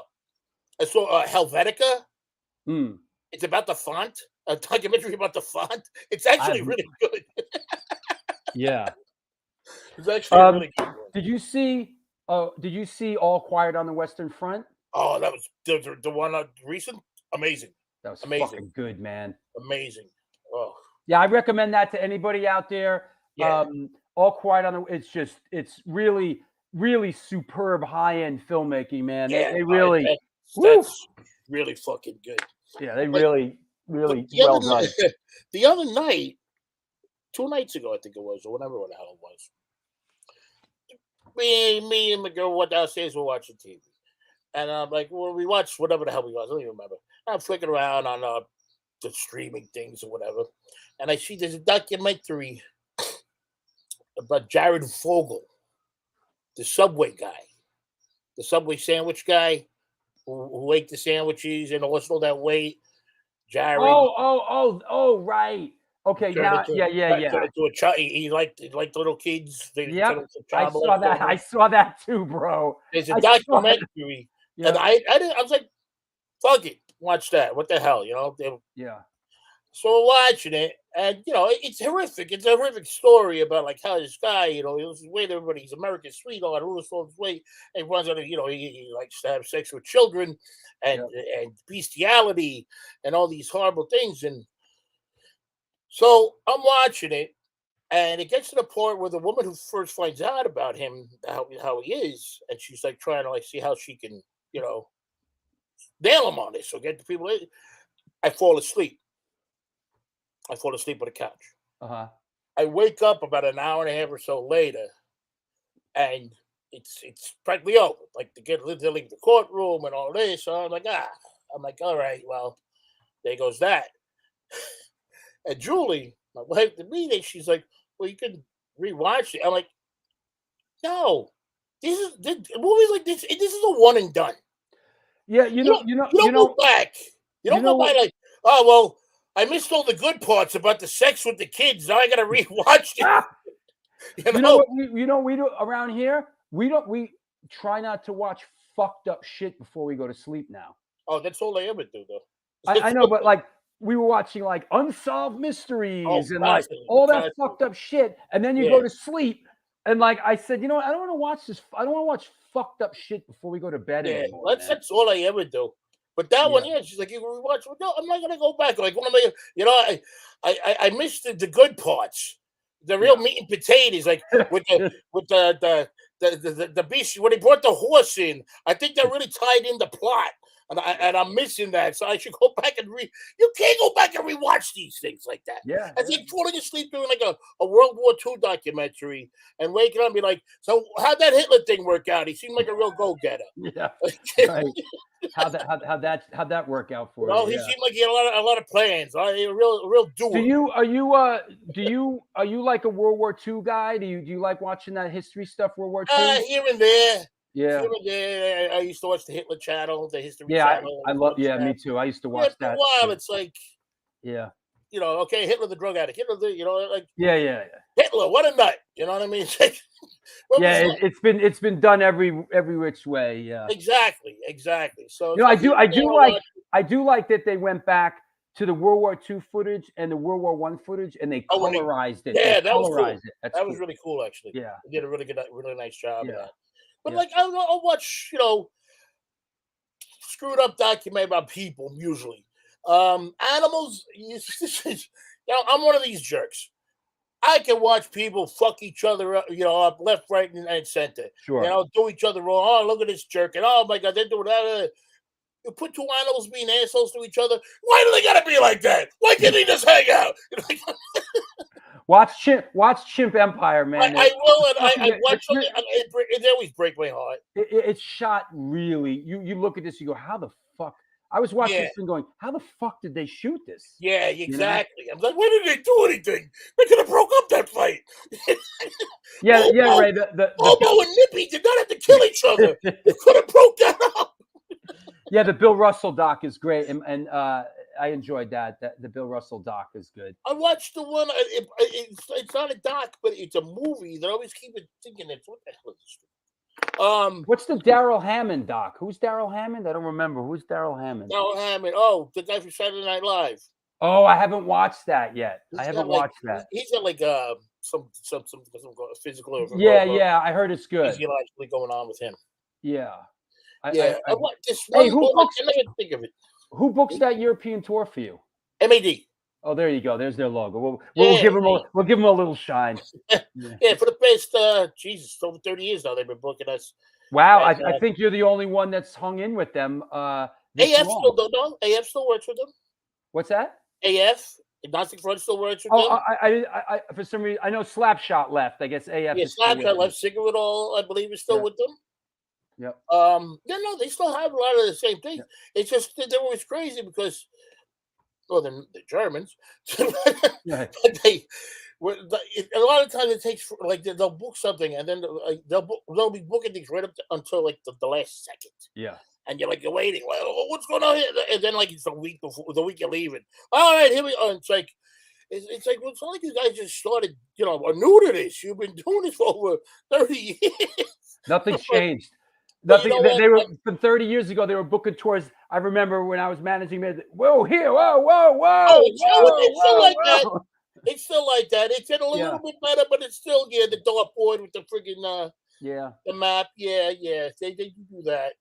Well, I guess you got to go. You got to go with like what's available, right? What's available, what's open. Pretty much. Monetarily and where you can go. What's happening? I mean, we're doing a couple of festivals. Thank God. That's really what you want to do it over there in the summertime because people travel. I tell you, if you just do a club tour, there's nobody left there. They're all traveling around doing their bit over there. So I mean, we're trying to do that piggyback and another thing. We're doing a couple of shows at Murphy's Law. I think Killing Time, doing some shows, or at least I know they're doing a festival with us. Is anyone going out with you on the tour? No, it's just us. We tried to go get some band like a band out there or something like that, to hop on with us, but everybody's busy doing their own bit. What comes to mind? I'm not gonna get mad at anybody for certain bands or whatever that I know I'm friends with. I'm like, hey, let's do this, and it was like, yeah, let's do this. Yeah, we'll put it together. All right, well, let's do it. I can't. We get this going. Well, that's how it goes. It's always like that. That's how it goes in this racket. Let's do something until that reminded me what you just said about being out there is the time we ran across when I was managing Marauder and we bumped into you in some Rotterdam. Oh, you remember where it was? Rotterdam. Yeah, because there was a flight when we played. Yeah. You guys went on before us or whatever. It was us. You guys. Who was out with us? Beowulf was out with us. Oh wow, I remember that now. Yeah, Beowulf. And what happened was when we were playing, Saab was marching around doing him and Jorge doing their bit, blah blah blah, and everybody over there they all love New York hardcore until it actually hits them in the face, and they're like So Saab's marching around, and I guess somebody didn't like the way that he was marching, and so when Saab had his back to him, going around, the guy tried to took a shot at Saab with his back to him. It's breaking out. I'm like, I dove off the stage. I looked at my guitar. It's like we never left home.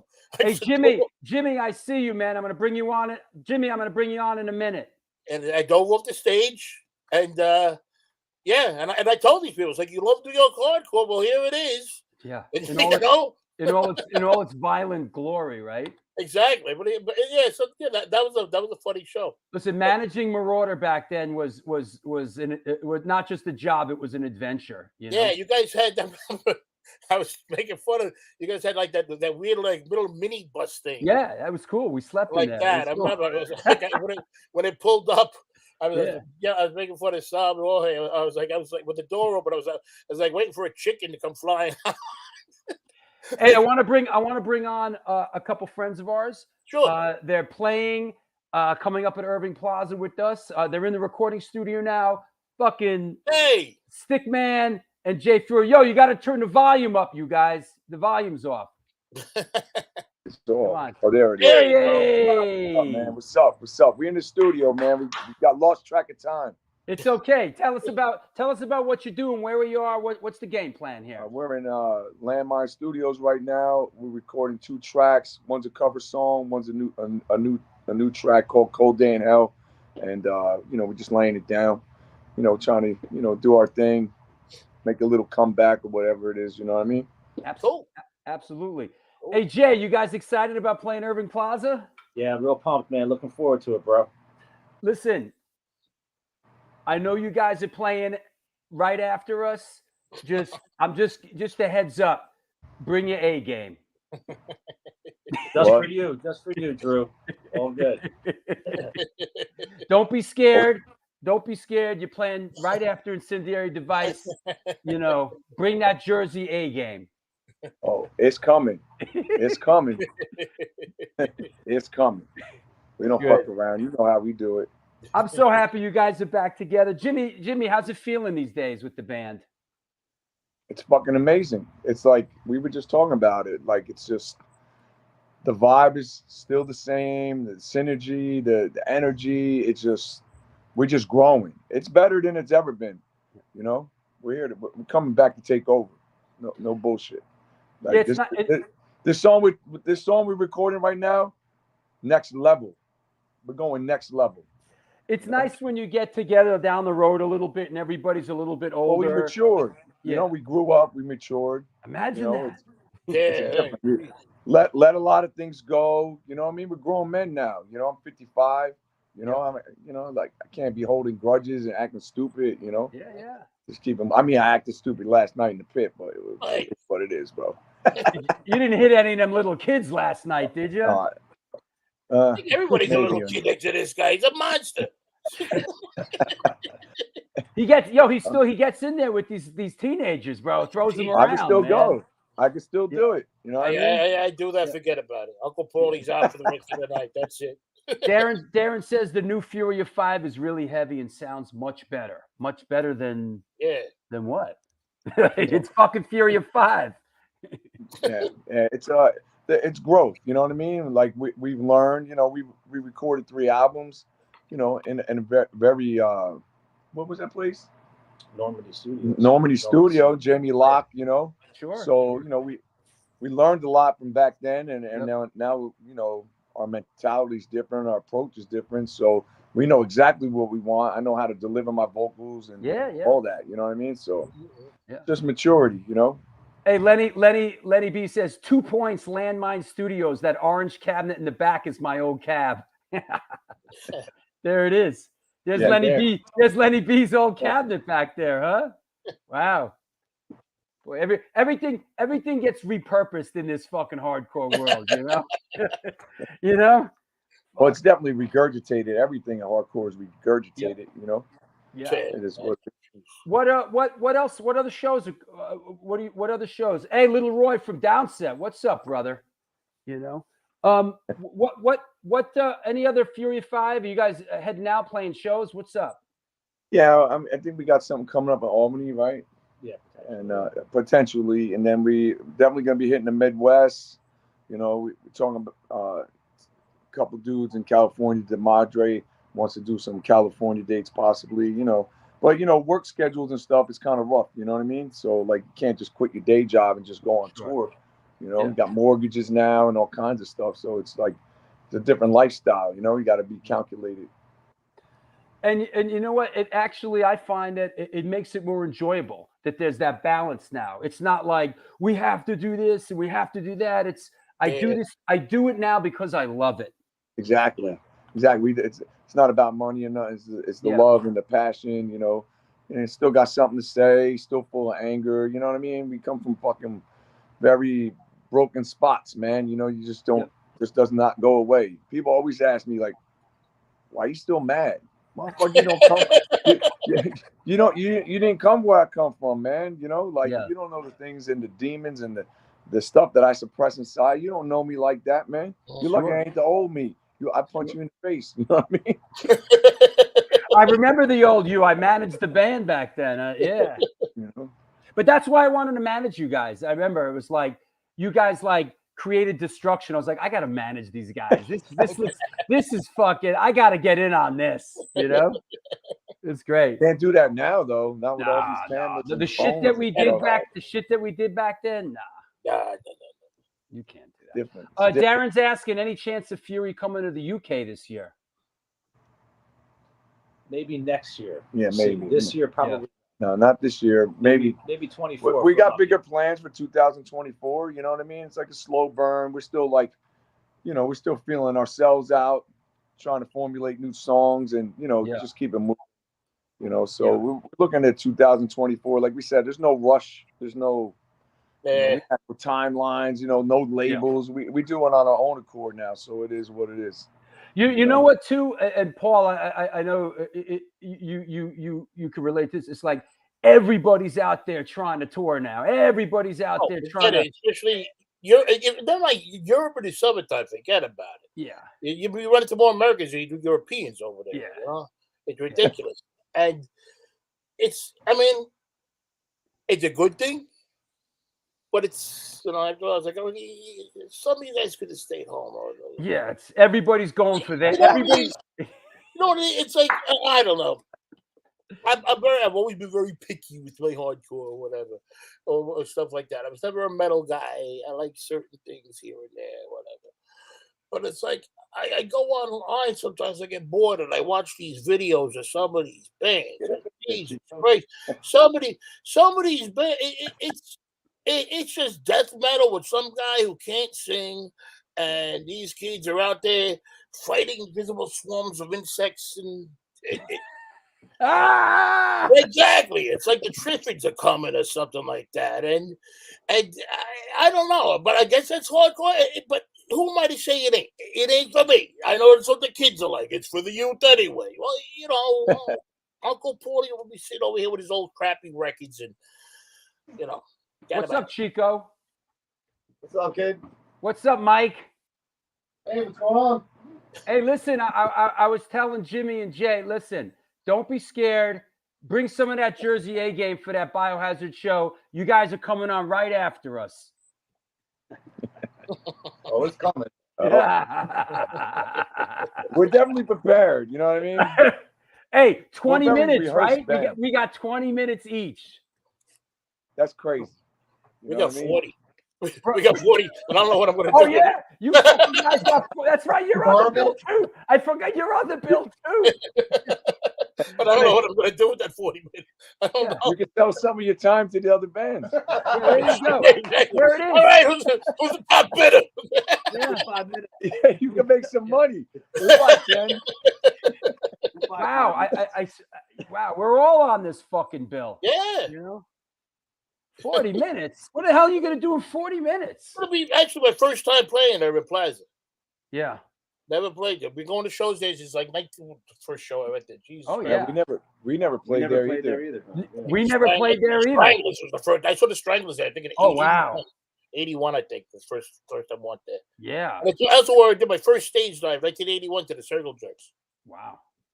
Dove off the stage. They flipped me over, landed on my back. Boom! Out of breath. Right out of me. Stumbling around. And that fucking stage is high. That stage is high. Man. Yeah, well, that's what you did, you know. Remember, the highest stage I remember was that stage at the old Peppermint Lounge. Oh, Jesus that Christ. fucking thing. Like, and I have a picture of me getting pulled off that stage. Hold on. Yeah, that was a high freaking stage. Oh, man. That was ridiculous. Absolutely. Ridiculous.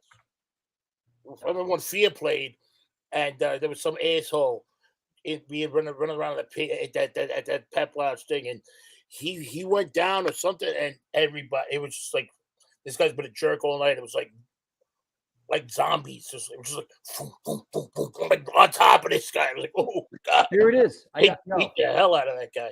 Check out this shot of Bab. This is a shot that taken from my camera from, I guess it was 82. Bad Brains playing at the Peppermint Lounge. That guy going backwards off the stage in the leather jacket, that's me getting pulled backwards off the Peppermint Lounge stage. Christ. Yeah, look how high up. That thing was like 10 feet high. Yeah, it was ridiculous. Ridiculous. I can't see any of that, bro. Yeah. And hey, Gertie says, hi, Mike. Hi, Chico. All right. You know. What about the rest of us? You know what? Because you know what? They're not. I guess it's Chico and Mike. Chico and Mike are like the heartthrobs of the band. You know. So I'm the band, bro. Yeah. Hey, a question: are Fury going to do any deep cuts for this Biohazard show? Deep. What? Deep? We're going back. Yeah. Oh, I mean, like classic stuff. Yeah. Well, anything deep like that's special or not usually, not played all the time. Maybe. We got something. We got something for you. We got some stuff You'll going, see. man. Yeah, we coming. We coming next level, bro. You know what I mean? I know you are, man. I'm so happy to see you guys. I'm so happy to see you guys back together doing it, man. It's awesome. It really is, man. It's a blessing. You know. Yeah. Yeah, and the Biohazard is going to be great. I was just with them in Milwaukee, and it sounded great. I saw the videos. It's awesome. Yeah. I sent them a message and congratulated them. It's awesome. You know, we got history with those dudes. You know. Yeah, you do. It's we feel very blessed to be on the bill. You know. Yeah. Yeah, no, it's gonna be a good one. It was definitely cool when the guy Christian hit me up from what do you call it, Irving, and then he talked to the Biohazard guys. It was very cool of them to ask us to play. Yeah, I appreciate that. It's nice. It really is. You know, especially for me, it's the first time I'm ever playing there, and it's going to be a big show. And it's like, we do our bit here and there and everything like that. You know, we're not always like the belle of the ball. We never really were, and that's okay. I'm not mad at nobody. Always a bridesmaid. Exactly. You know what I mean? It's fine by me. I'm not mad at nobody. Everybody, you go out and do your bit. Go out there and work. Just don't be an asshole about anything. But it's cool here and there. I guess especially because I'm getting older and everything. It's like, all right, now it's coming. Better late than never. You know what I mean? I'm still out here doing it. I'm gonna get a real job now. What am I gonna fucking do? I'm gonna sit behind a desk. You know what I mean? I worked security at fucking in clubs in New York and Kansas City and Boston for 25 fucking years, babysitting drunk white people. I'm a little over that now. Yeah. Over it. Get your ass over to Europe and do some touring. Exactly. You go there and it's like hanging out with a bunch of drunk Klingons over there. Yeah, there you go. Michael LaRoche, listen, you really want to see Fury live? Well, here's a great opportunity to see him. June 18th at Irving Plaza. Biohazard, Sheer Terror, Sworn Enemy, Sub-Zero, Fury 5, and Incendiary Device. Tickets are still on sale. So I don't know what tickets are still on sale. I think the way Irving Plaza is set up now, I think they have those fucking upstairs balcony seats for like fucking $250. Yeah, but that's crazy. Yeah, I was looking at this price too. I'm like, wow. Look, I got it. I'm all for chairs and seats and freaking hardcore shows. Don't get me wrong. But that's always gets you. You go to these hardcore shows now, they hide the fucking furniture. These kids are gonna ruin everything. No, we gotta hide the furniture. I'm sorry, Uncle Paulie wants to sit down by the bar. You have a bar with seats. You're gonna get tipped. You're gonna make money. You take those seats away. I wanted to come get a drink. I didn't feel welcome. Yeah. It's like we want places to sit. God damn it. Is that right? Ray says it's $100 to get upstairs. What? Damn. Yeah. You know what? Everybody should just bring lawn chairs. Yeah, right. The old Johanna says buy merch. You know what? The merch thing's fucked up too because you end up having to sell your merch because they take such a percentage. You end up having to sell your merch for so much. We're trying to talk to the guy about that. So he's going to see. I don't know if we can put that. It's a out. Live Nation room, man. You know, it's got to go out the trunk to sell it out the trunk. You know, it's like, am I going to get a piece of the bar? You know what I mean? Outside the front, you know. You know, you're going to give me a piece of the bar? We sold some drinks. No, okay, why the fuck you get a piece of my merch? Yeah. That's why we do these Bowery Electric all ages shows as an alternative to this stuff. I just fight to keep it free, and the patron saint and all that is our friend Jesse Mallon, who really enables that to happen for us, you know. And you Fury of Five guys got to come and play one of these Bowery Electric shows one of these days. Yeah, we'll figure it out, you know. Yeah, it's just like, you know, work schedules is crazy, you know. I just got into an argument with my boss about leaving work early one day to go to the dentist. He came at me sideways. You know what I mean? So like, work is crazy, bro. You know, Mike works on the weekends. They work crazy hours. So, you know, it's we got to be very calculated. Mike, who did I just see? A friend you grew up with or someone that introduced himself to me? My neighbors are Concrete Burial. They did it. Your neighbors. Yeah. Yeah, they used to do a band called Lifesite back in the day. Yeah. We're neighbors with Mike from Mike Terror. We're his neighbors. I'm like, all right. Jersey. Yeah, those are true. Yeah. All right. Yeah, Johanna says artists, and she would know because she's in the merch game. Artists deserve 100% of merch profits. Venues need to stay in their lane. Well, you know. He's not wrong. Nope, not at all. Yeah, well, this has been going on for a long time, you know. Long time. Hey, Fury of Five, anybody you want to shout out? Anybody you want to thank? And thank you for coming on the show. Well, definitely want to thank Biohazard, you know, for getting us on the bill, you know. And thank you for having us on the show. You know what I mean? Appreciate you very much. You know, you always look us out, you know. Nothing but love, you know. Thank you. I'll see you guys out on the ball field 2 weeks from today. 2 weeks from today. See you out on the ball field. All right. Talk to you, Fury of Five guys, soon. Ladies. All right. See you guys. Take care, Paul. All right. That was cool. Yeah. Hey, I got to take a break. You want to hang out a minute? Yeah, I ain't doing nothing. Hang out. There you go. It's the New York Hardcore Chronicles Live. Our guest, Paul Bearer from Sheer Terror. We had the Fury of Five guys on. We had Lenny B on. We are sponsored by New York Hardcore Comics, The Organic Grill, DTFM Vinyl Distro, Generation Records, 126 Hardcore Clothing, Upstate Records, and the Texas Silver Rush. They're a jewelry design firm and boutique store located in the birthplace of the Texas country music scene in Fredericksburg, Texas. They specialize in working with musicians in all music genres to design and create unique one-off pieces, as well as style them for stage, album covers, promo photos, and social media exposure.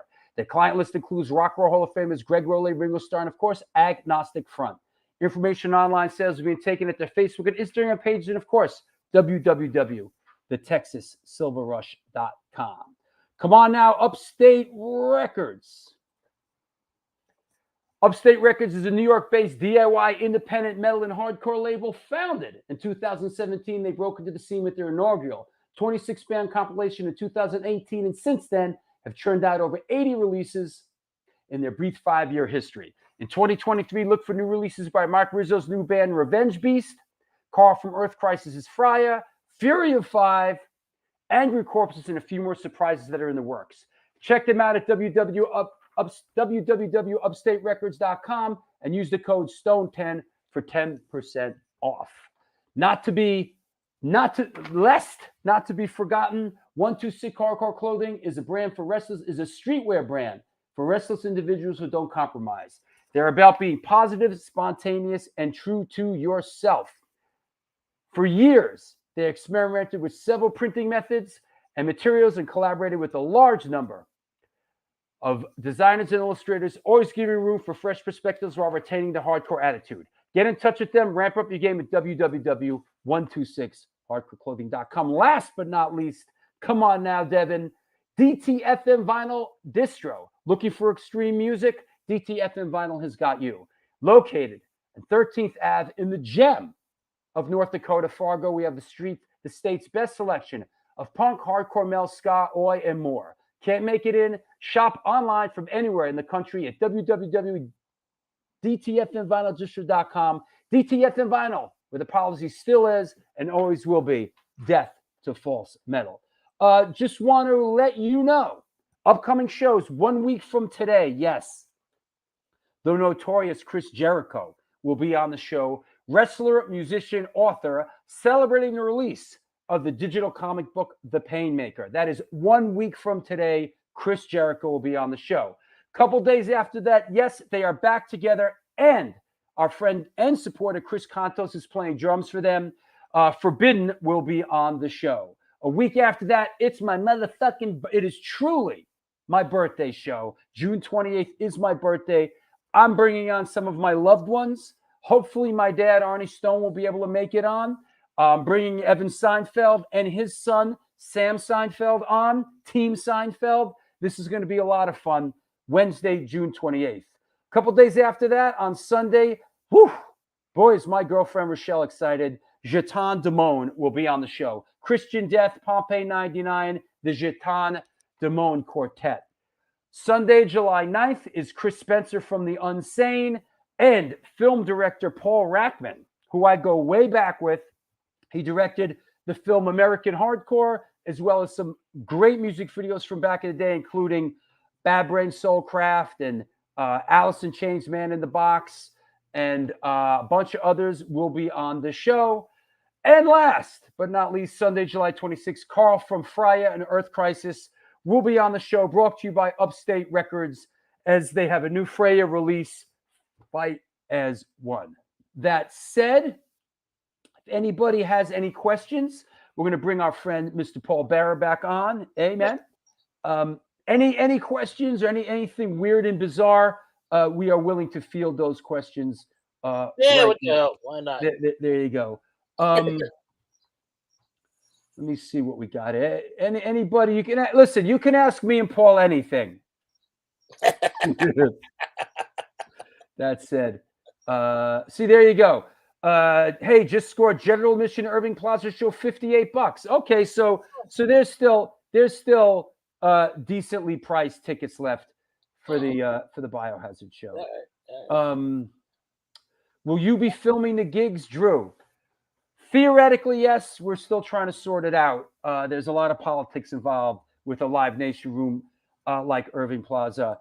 Will I be coming to Europe with Biohazard this summer? I don't think so. It's a big commitment. It's 3 weeks. Like Paul said, we all have lives and wives and jobs, and it's not as easy for me. And this show is my life, really. So, Chucky asks, what special drink is Paul B having today? I haven't really thought about that. I just had a cabinet. We had this cabinet in the other building over here on the property, glass and wood, old like a curios cabinet or whatever, shelf thing. I took one of the shelves out. I cleaned it up, got that downstairs now. That's where I have all my bourbons and my ryes in there now. It looks nice. So I don't know. I never thought. I didn't think if I was going to drink today. I drink, I don't drink every day. I drink, two times a week, 3 times a week. I'll have a glass or two. Today,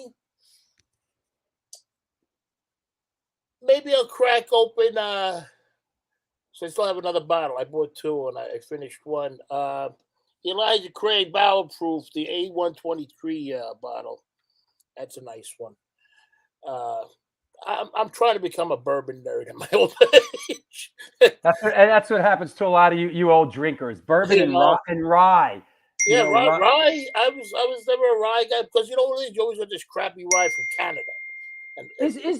I don't know much about rye. Is there good rye and crappy rye? Oh, there's tons of good rye and there's a lot of crappy rye. A lot of Canadian ryes. It's just it's very bitter. But there's a lot of good ryes out there. One of the best in the country is Sagamore Spirits out of Maryland, around the Baltimore area. They do a wonderful job with the rice. Even Jack Daniels has been jumping in with their new their new releases, and they have released a rye. I haven't had it yet, but it sounds. Jack Daniels is making a rye. They're making a rye. They just put out Wow. a 10-year and a 12-year whiskey. Jack Daniels is a bourbon. A lot of people, but they don't call it a bourbon just Right. for stupid reasons. But it is Right. a bourbon.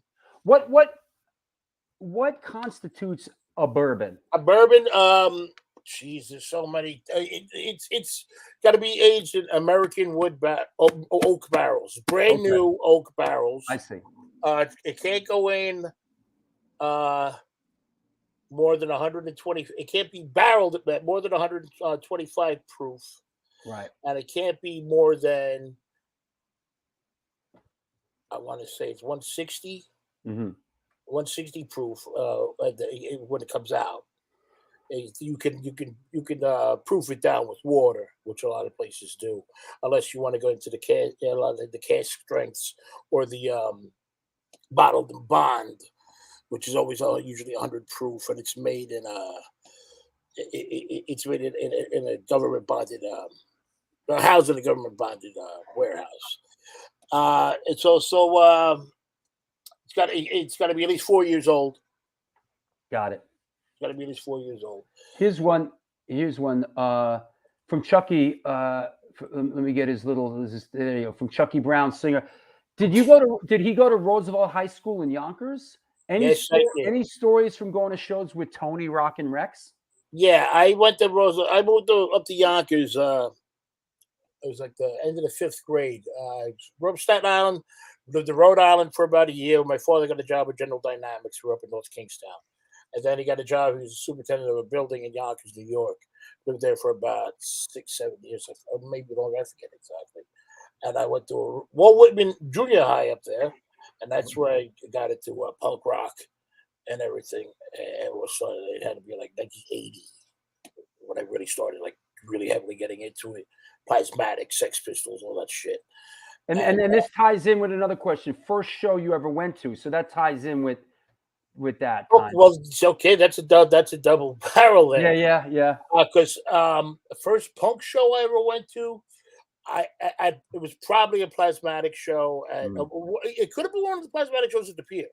Oh yeah! Wow. Well, there's that legendary one, right? Yeah, I didn't see the one with the color of the day. Yeah, that's a legendary show. But I'm also thinking it could have been one of the Clash shows at Bonds. Oh, I went to one of those. I don't remember who was opening. It wasn't the crowd show. I wasn't at the crowd show. I forget who, because that was just walking off the street. Those fucking shows, it was ridiculous. Yeah. It was so oversold. So I never kept track. So I almost want to say it was one of the Clash shows at Bonds, but it could have been the Plasmatics. I would seek out the shows when I was a kid, and then I'd hop on the train and go in. But then eventually I hooked up with some people who had cars that drive in, and my folks would let me go because I was a kid, and as long as I was coming home and going to school the next day, they were cool with it, you know. And I wasn't coming home drunk, I wasn't drinking, I wasn't doing anything like that. But I don't know if I ever hit on this. I don't know if we did, but with Vinny Stigma being in the first band I ever saw. I think so. But let's touch on it again. Was that the Eliminators?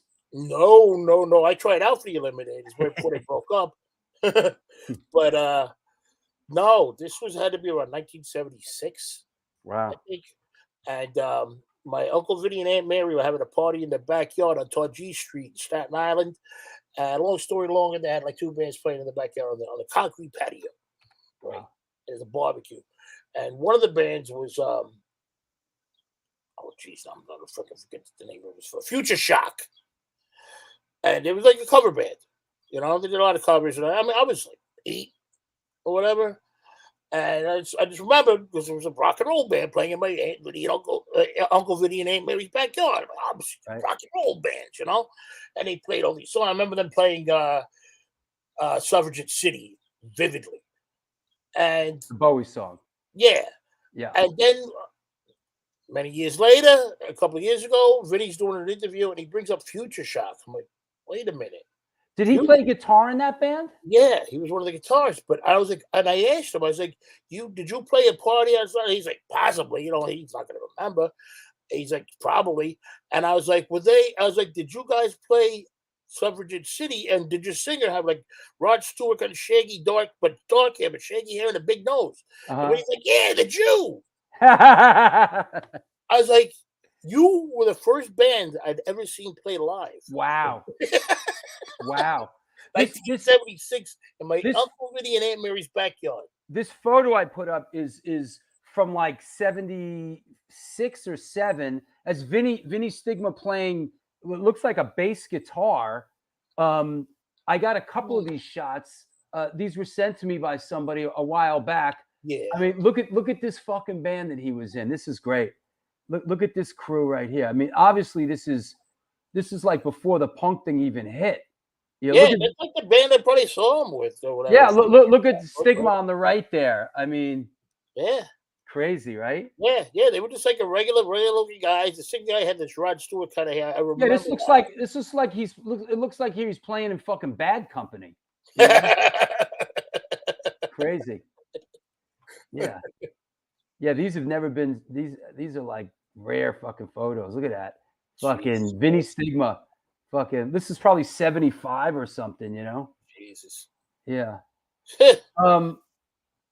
Here's a good one. Shano says, "Hi Paul, I remember seeing Sheer Terror live in a squat here in Modena, Italy in the 90s. Great show, great times." Yeah, oh wow. Oh, so you guys also play the old squat in Italy?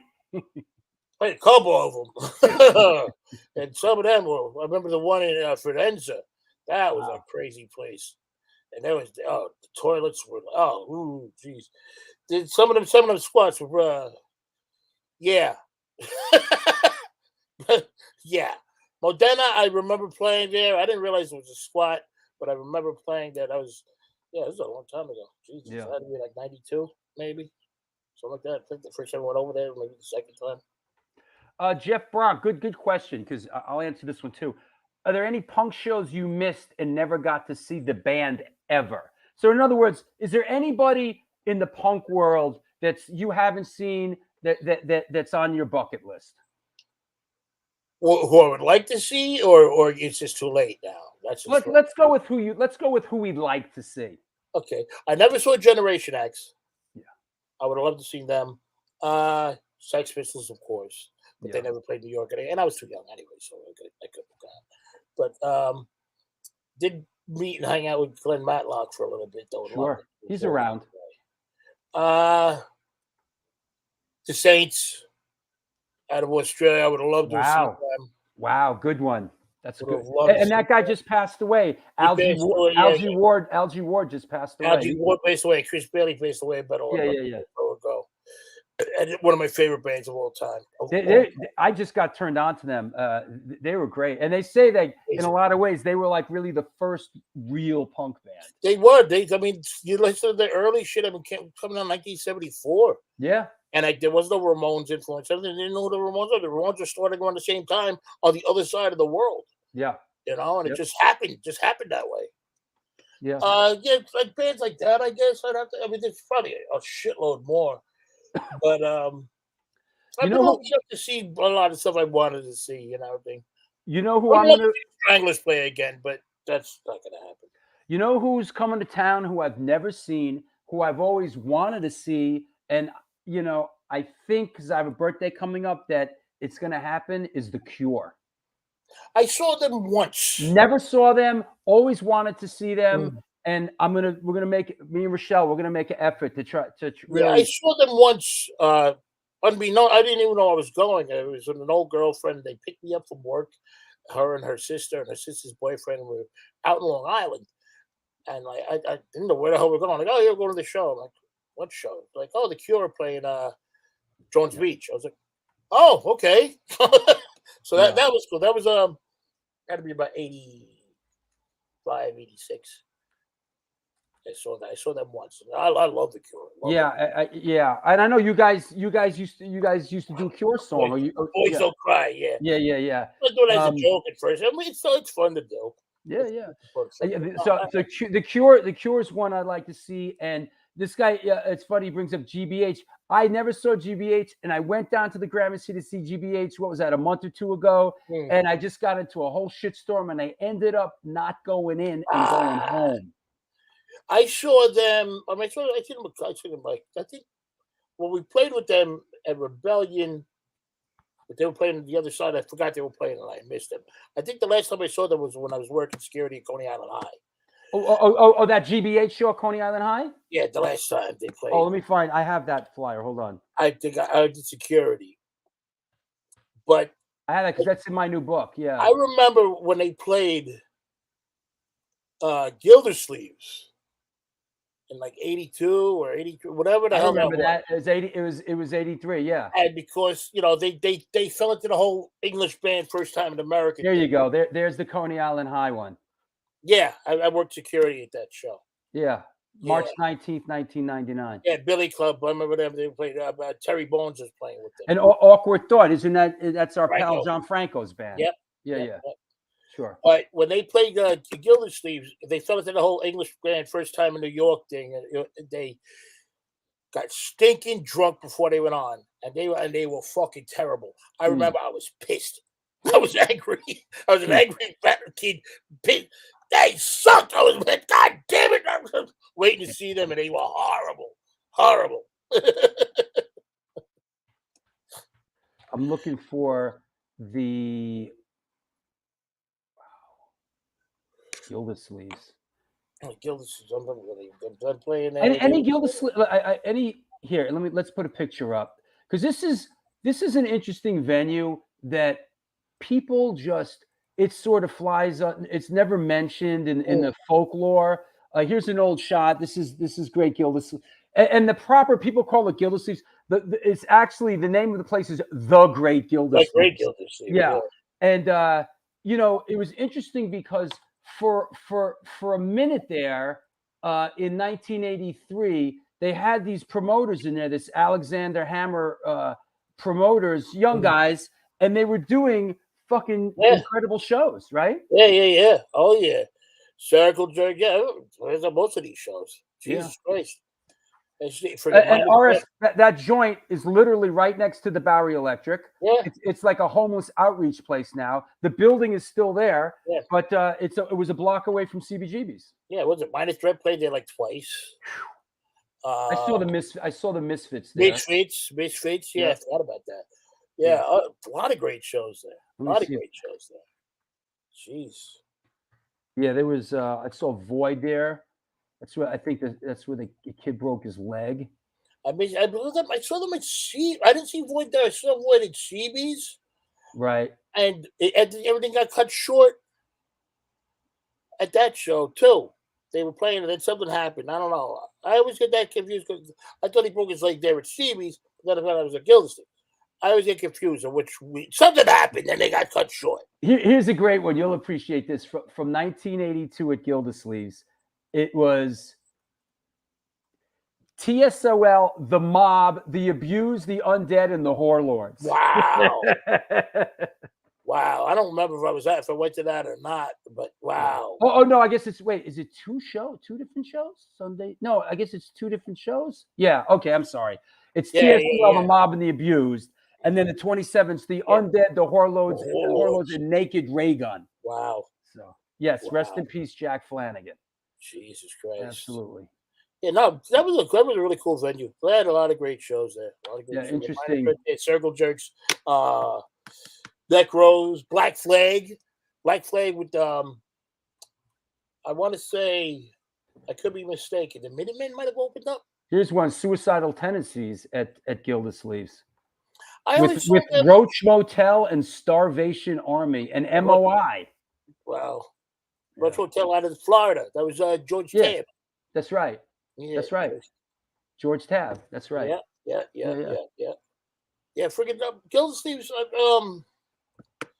Jesus Christ. I'm trying to think of. Yeah. Minutemen opened up for Black Flag there. And I dug the Minutemen. I thought they were great. And it was me and the guys that he talked about. He asked about Tony Rock and Rex. I went to high school with. He was a year or two ahead of me in high school. We're at the show. We're upstairs in that little balcony area. Sure. On to the left of the stage or whatever. To the right of the stage, whatever you want to get. And Minutemen's on stage, and we're digging him. That asshole guitarist for the False Prophets, one of them guys with the glasses. I remember Stefan. No, someone was a singer. Yeah, hold on. Let me. As you talk, I'll pull up the False Prophets. Go ahead. Nerdy guy with glasses, older guy, glasses. He starts heckling the Minutemen. Oh, I'm on duel. Calling out all this like fusion shit like that, like heckling them. And me and Tony, we were like teenagers. We just laced into this guy. Shut the fuck up! You just scared the shit out of that fucking. Oh wait, I got the guy. Would that be this guy right here? No, it's boom. Here you go. Yeah, that guy with the glasses. Yeah, there he is, the bass player. Fuck that guy. Jerk off. we just remember the singer used to walk around with that thing with the monkey head on it? Yeah, I forget it had a name. It had a name? It had a name. The skull had a name. I forget what the hell it was called. He used to walk around with that thing. Stefan was a good guy. He was a wacko. But then back in the day, back and seeing him back then, sometimes they were okay, sometimes they were just long-winded and like, oh Jesus Christ, shut up and knock it off. Is that the band that guy Four-Way was in? Four-Way was in Bad Posture. Oh, that's it. Right. But then when I really got to know Stefan better is when he worked at Coney Island High, when he had his coat check and all that and everything. Really nice guy. He's one of those guys that really checked out. Like, I mean, he moved. I want to say he moved down south someplace. Texas, right? Actually, or something like that. That's what I had heard. He was a good guy. He tried. He made an effort to try to do shows and stuff like that. I think he had a hand in that A-Fest thing on New Year's Eve somewhere where Crucifix played and stuff. Sure, they were. I remember seeing Crucifix back in the day. They were great. I liked them. Them. I didn't see them at CB's. I saw them at that New Year's Eve show. Now I can't play with this stupid thing. I saw them at the New Year's Eve show. The A-Fish thing with that because they were the two bands from Canada, Porcelain Forehead and Honest Engine. They were staying with my buddy Josh at the time in the Bronx. I'm a friend of those guys, so we were hanging out. There was Crucifix and there was Crucifux. Crucifix. That was they was in Midwest. Right. Doc Dart, I think, was the singer. They were a weird band. I never saw them. I think I listened to that record once. So I was like, no. Yeah. Doc Dart. Why do I remember these people's names? Yeah. Well, I remember False Prophets. They sort of got lumped in like as a hardcore band. There was nothing hardcore really. Nah, they were punk, like almost art punk to an extent. Yeah. They were kind of trailblazers though. They was big time, big time. But it's just it's like something you want to. It's like you'd see some of these bands like that were playing back then, and you got into them or you didn't. And sometimes they were like, "Why is this band on the bill?" You know what I mean? And it's like I don't want to see this right now. This is coming up again and again. Why's Ramon ever hang with Lemmy? Never really hung. Hey, Ramon, we're New York guys. I met him a couple of times. He was cool, but I never really hung out with him. Yeah, I can't say like we were buddies. Yeah. I crank phone called him once at a hotel. Is that right? At the Foundations for him when we played out there. Oh yeah, I was at that. I remember when you played that year. Yeah, it's when we were with MCA. They had us outside in between the two buildings. Yeah, that was cool. I had a keg of stage right in front of the drum set and everything. They paid for that. MCA, when they gave a good back rub, MCA, it was good. But then they just dropped the ball completely, left us in the lurk. Here's one of my interactions with Lemmy. I interviewed him for that Nativity in Black thing. Mm-hmm. There you go. Yeah. Hey, I've said this before. I said this last time you were on, but that record that you put out in those years there, Something Old, Something New, borrowed. I love that record, man. It's really. I won't say it's my favorite thing you've ever done, but I love the production on it too. That was Josh Silver from Typo. Yeah, Josh Silver. They're working with him. It was really good. Great guy to work with. Great guy to work with, and Really another nice. another guy that is not even in the he doesn't play music. He's not in the music business anymore. Nah, last thing I heard, well, I don't know if he still is, but he was an EMT. Yeah, He's and an he EMT. doesn't want to talk about anything. He don't want to do nothing to do with nothing. I accept when we were doing the Last Year Terror record, the last album, like 7 years ago, whatever the hell it was. I'd actually contacted him. I was like, "You got any interest? Like maybe come to the studio?" I was like, and he was like, "I have nothing to do with music anymore whatsoever." That's wild. Yeah. You know, really. Ever hang with Thunders? No. Well, sort of. I played pool with him, but you'd see him sometimes. I saw them. There was a place. I think I want to say it was called Nirvana. Oh yeah, of course.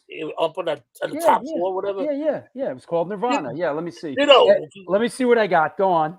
Ditto was always like the Gutter Boy was always playing there. Yeah, and I was friends with Ditto, so we would go. Me and some of the guys from Astoria would show up. We'd go there, right?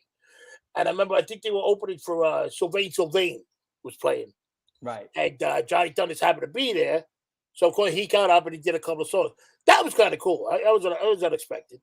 Here's something in the archive here. This is just a flyer from Nirvana. It was on the 16th floor of the One Times Square Plaza building. Mm-hmm. Look at this show. Raging Slab, Circus of Power, and the Brain Eaters. Wow. Pretty great.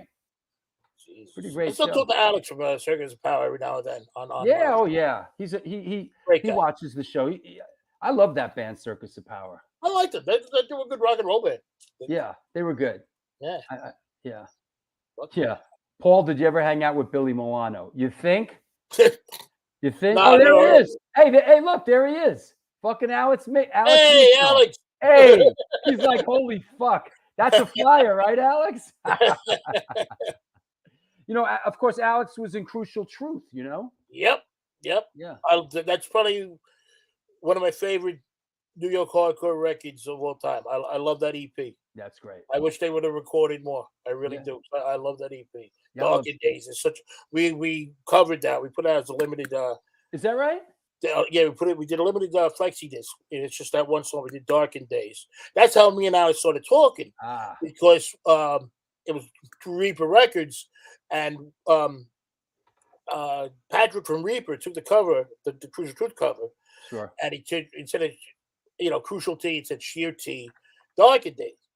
Of course, it was like a bootleg or something like that, right? And he contacted me. He's like, "Hope you guys are on bootleg and a thing." And I was like, "No, geez." I was like, "No, I love that song. Which is a tribute to you guys because I love that. It's my favorite New York record." Blah blah blah. And he was like, "Okay," because it looked like it could have been a bootleg. So that's how there's the cover of the Crucial Truth 7-inch. Yeah, we did the same thing. We just changed the Sheer T. Right. You know, so that's why he was like, and I was like, no, it's total out of love because I love that freaking record. That's why we covered the song, and we had Patrick send him a couple of copies or whatever. So this is 2 years ago. Yeah, absolutely. Yeah, they good stuff there.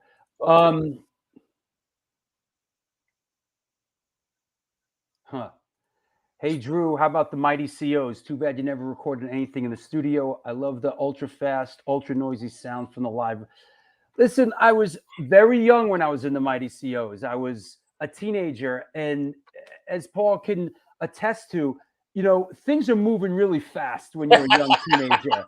And you know, it was, you know, things are going, and you know, it was just one of the things along the way, and you live and you learn. It was the first band that I was in, and you know, it was, you know, but it got me. It really got me on board because I came back to New York and started the High and the Mighty after that, and then joined Antidote and whatever, you know. It's like somebody, the bands were back. I mean, like take a band from Canada, the Neos. Yeah. Mm-hmm. Amazingly fast, like hardcore, like crazy, blindingly, like these were young kids. Yeah. Like young, full of energy, and they could do it. You know, there ain't nobody doing nothing. You know, they ain't a load. Oh, who knows? They're Canadian, but like, you know what I mean? Young, dumb, full of cum. You're out there fucking like, you know, life didn't smack you in the face. Life hasn't punched you in the jaw a couple of times yet, so you know, you could do all that stuff. After a while, you're like, You know, so can we put out like a, you know, we're listening to the Rolling Stones lately. Are you like does any of these young bands come across your radar screen these days? Like specifically this one here, Turnstile? I'm not a fan. I don't think it's hardcore, honestly. That's just my opinion. I don't think for the kids to like him, that's fine and dandy. But yeah, my problem, and I'm not blaming it on the band. Sure, it's with the audiences for bands like this that are like getting like this pop now, and they're getting pushed. The people kids are getting into them, and that's good for the band. God bless. Make $1 million. Sure. Have a good life. I don't give a shit. No, not my monkeys, not my circus. Don't give a shit. But these kids, they come out. They're not lifers. They're not hardcore kids. They're not. They don't want to hear about bands from the past. No. Some of them might get into it. Some of them, oh, really? Oh, check out this hardcore. Oh, that's cool. But a lot of these kids, they like that band and that band only. Yeah. And that's just the way it is with it is nowadays. And unfortunately, some of these older bands or older guys who are still around, are trying to plug their own thing. There's no trickle-down effect in hardcore. Just because these young kids like these guys don't mean they're gonna like your old ass because you're friends with them. Well, there's a real things are really segregated right now. Oh, it's like a lot of these young bands, like sort of like the cool and hip thing to do is actually to badmouth the older bands. Oh yeah, oh yeah, that's big. That's fine. Yeah, bring it. I love it. What do you got to say? You ever see Paul? You ever see Gigi out? Me neither. Not a fan. Me neither. Not a fan. I mean, I like some of his early recording, like the punk rock stuff. I heard a couple of songs that were cool, but I had no interest in seeing that man live whatsoever. Me neither. Nope. No, thank you. Don't need it. It's also when he was around and when he was playing, it was like I didn't really have an interest in going and seeing some guy that's going to hurt himself on stage and throw shit at the audience. Not whatsoever. Not even from a distance. From across the street, I wouldn't want to watch it. You know, I don't need you grew up in New York and see people like that on the street as it is. I'm going to pay $5 to go see this asshole. I'm going to have someone throw human feces at me. You know what I mean? You try to avoid that in New York. John in London says the real fans will find the older stuff, weeding out the fans. Some people, basically, that's great. Yeah, that's great, but it's not always the case, and it just that's the way things are. Yeah, and whatever. What am I going to do? Get mad? You know, I mean, the kids who are listening to getting into like Turnstile and like that's their introduction to quote unquote hardcore or whatever. They're not gonna like my 55-year-old chubby ass on stage, freaking telling them what's what, and they shouldn't. You know what are they gonna? How I can't relate to them, and I'm not gonna try. Yeah. I'm not gonna try. I have my audience. If the young kids get into it, fantastic. But I'm not gonna get mad at them if they don't like me. Okay. Because I can't relate to a 17-year-old kid. How could I? In all good conscience, how could I? I can't even say like, oh, I went through the same thing you did because I didn't. Things have changed. Right.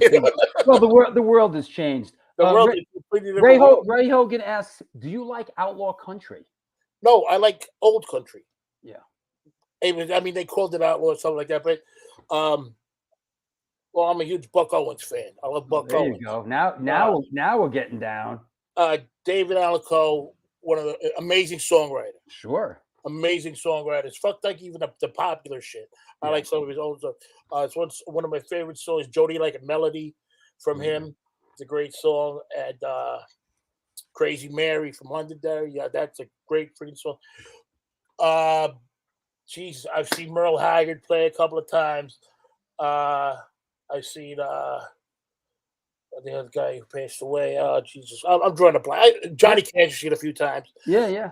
And stuff like that. So I like real country music, old country music. Outlaw, like Willie, when that whole thing, Willie Whaling, that was, they were calling it outlaw. Whatever. It was a tag. You know, it was a tag that sold records.